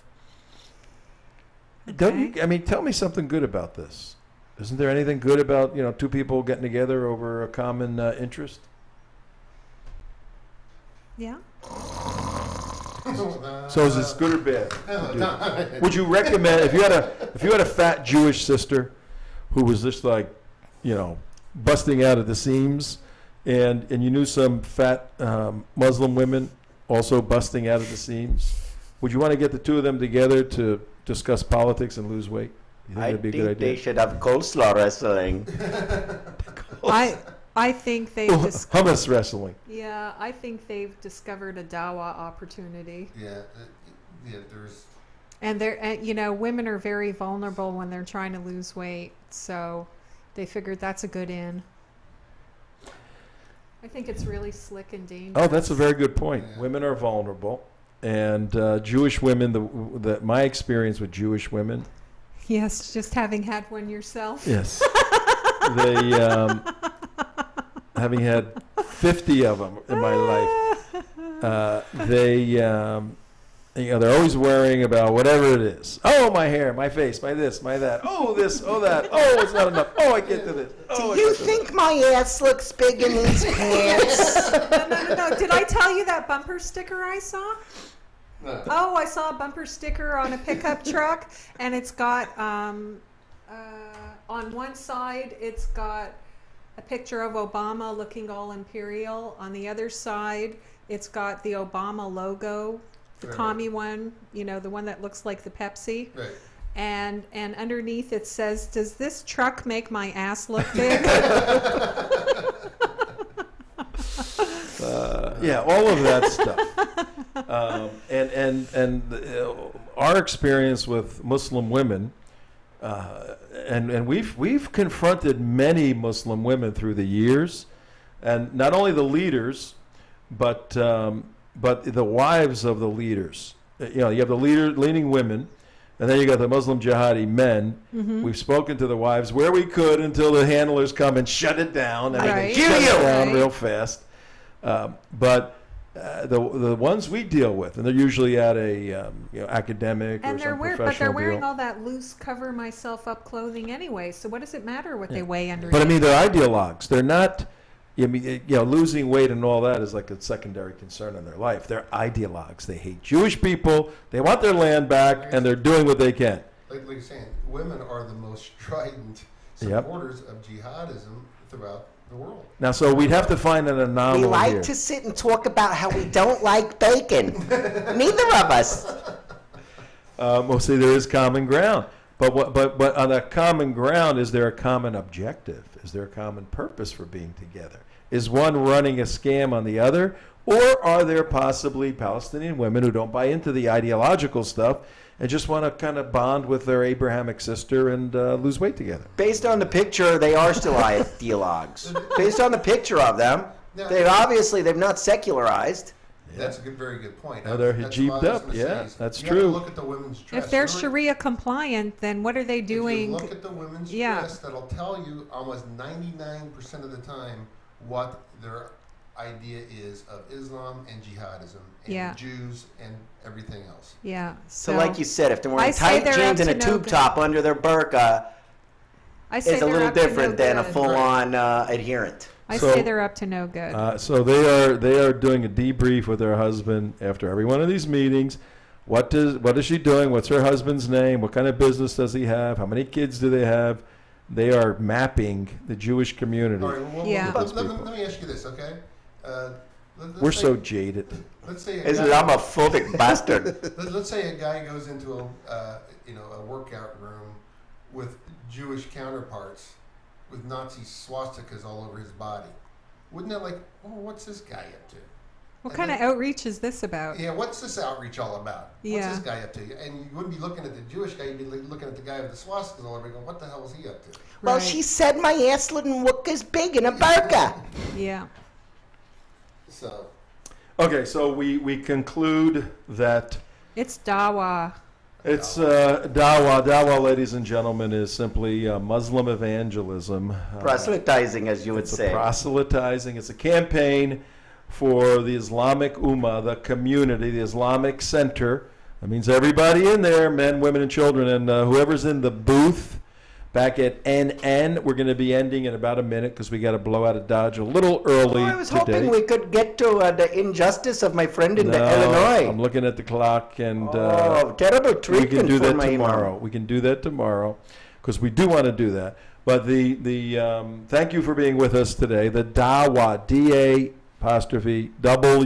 is the evangelism program of Muslim Brotherhood of Muslims, and all of these nice-looking, nice-sounding events, interfaith events. If you study the Muslim Brotherhood's documents, a little booklet there, or this 13-hour course put together by Frank Gaffney right here, 4 tapes if you want it. Tom at TrentoVision.tv. We'll tell you how much, where to order it. You'll see, as we know, that this stuff is a front operation for gathering intelligence and then influencing people, Yep. just like is going on in the White House. It's an So influence operation. Today we had a very interesting day. We have looked into University of Central Florida, whether or not the attack has any Islamic roots or foundations to it. As of this point on the record, we see no evidence that this was a Islamic Jihad attack. The only little bit of information, I wouldn't even categorize it as evidence at this point, is a name that seems to have a Sri Lanka root. Sri Lanka, mixed country with a serious Islamic Jihad problem. So we'll withhold our conclusions, though Mark, I think, has made up his mind on this one, as to whether or not the situation at University of Central Florida is Jihad related. We'll hold off on that. Tomorrow we're going to take another look at Florida Atlantic University and the ideological jihad on that campus. And we're going to dive very deeply into President Obama's trip to Israel because we think that has major and significant national security ramifications. We'll do that tomorrow. And we'll do our hour at the end. We went off a little bit because we got that breaking news. But from 5 to 6, we'll give you our new format, 6 or 7 topics, tell you what we think. You will become an expert on all these issues just listening just to that hour. Anything, CJ? You want to say sounds goodbye good to everybody? to me. I'll say all right, goodbye to everybody. everybody. We shall see you. Goodbye, NN. We'll see you. You can sign off. Kenny, I think it's you. You can sign off right now.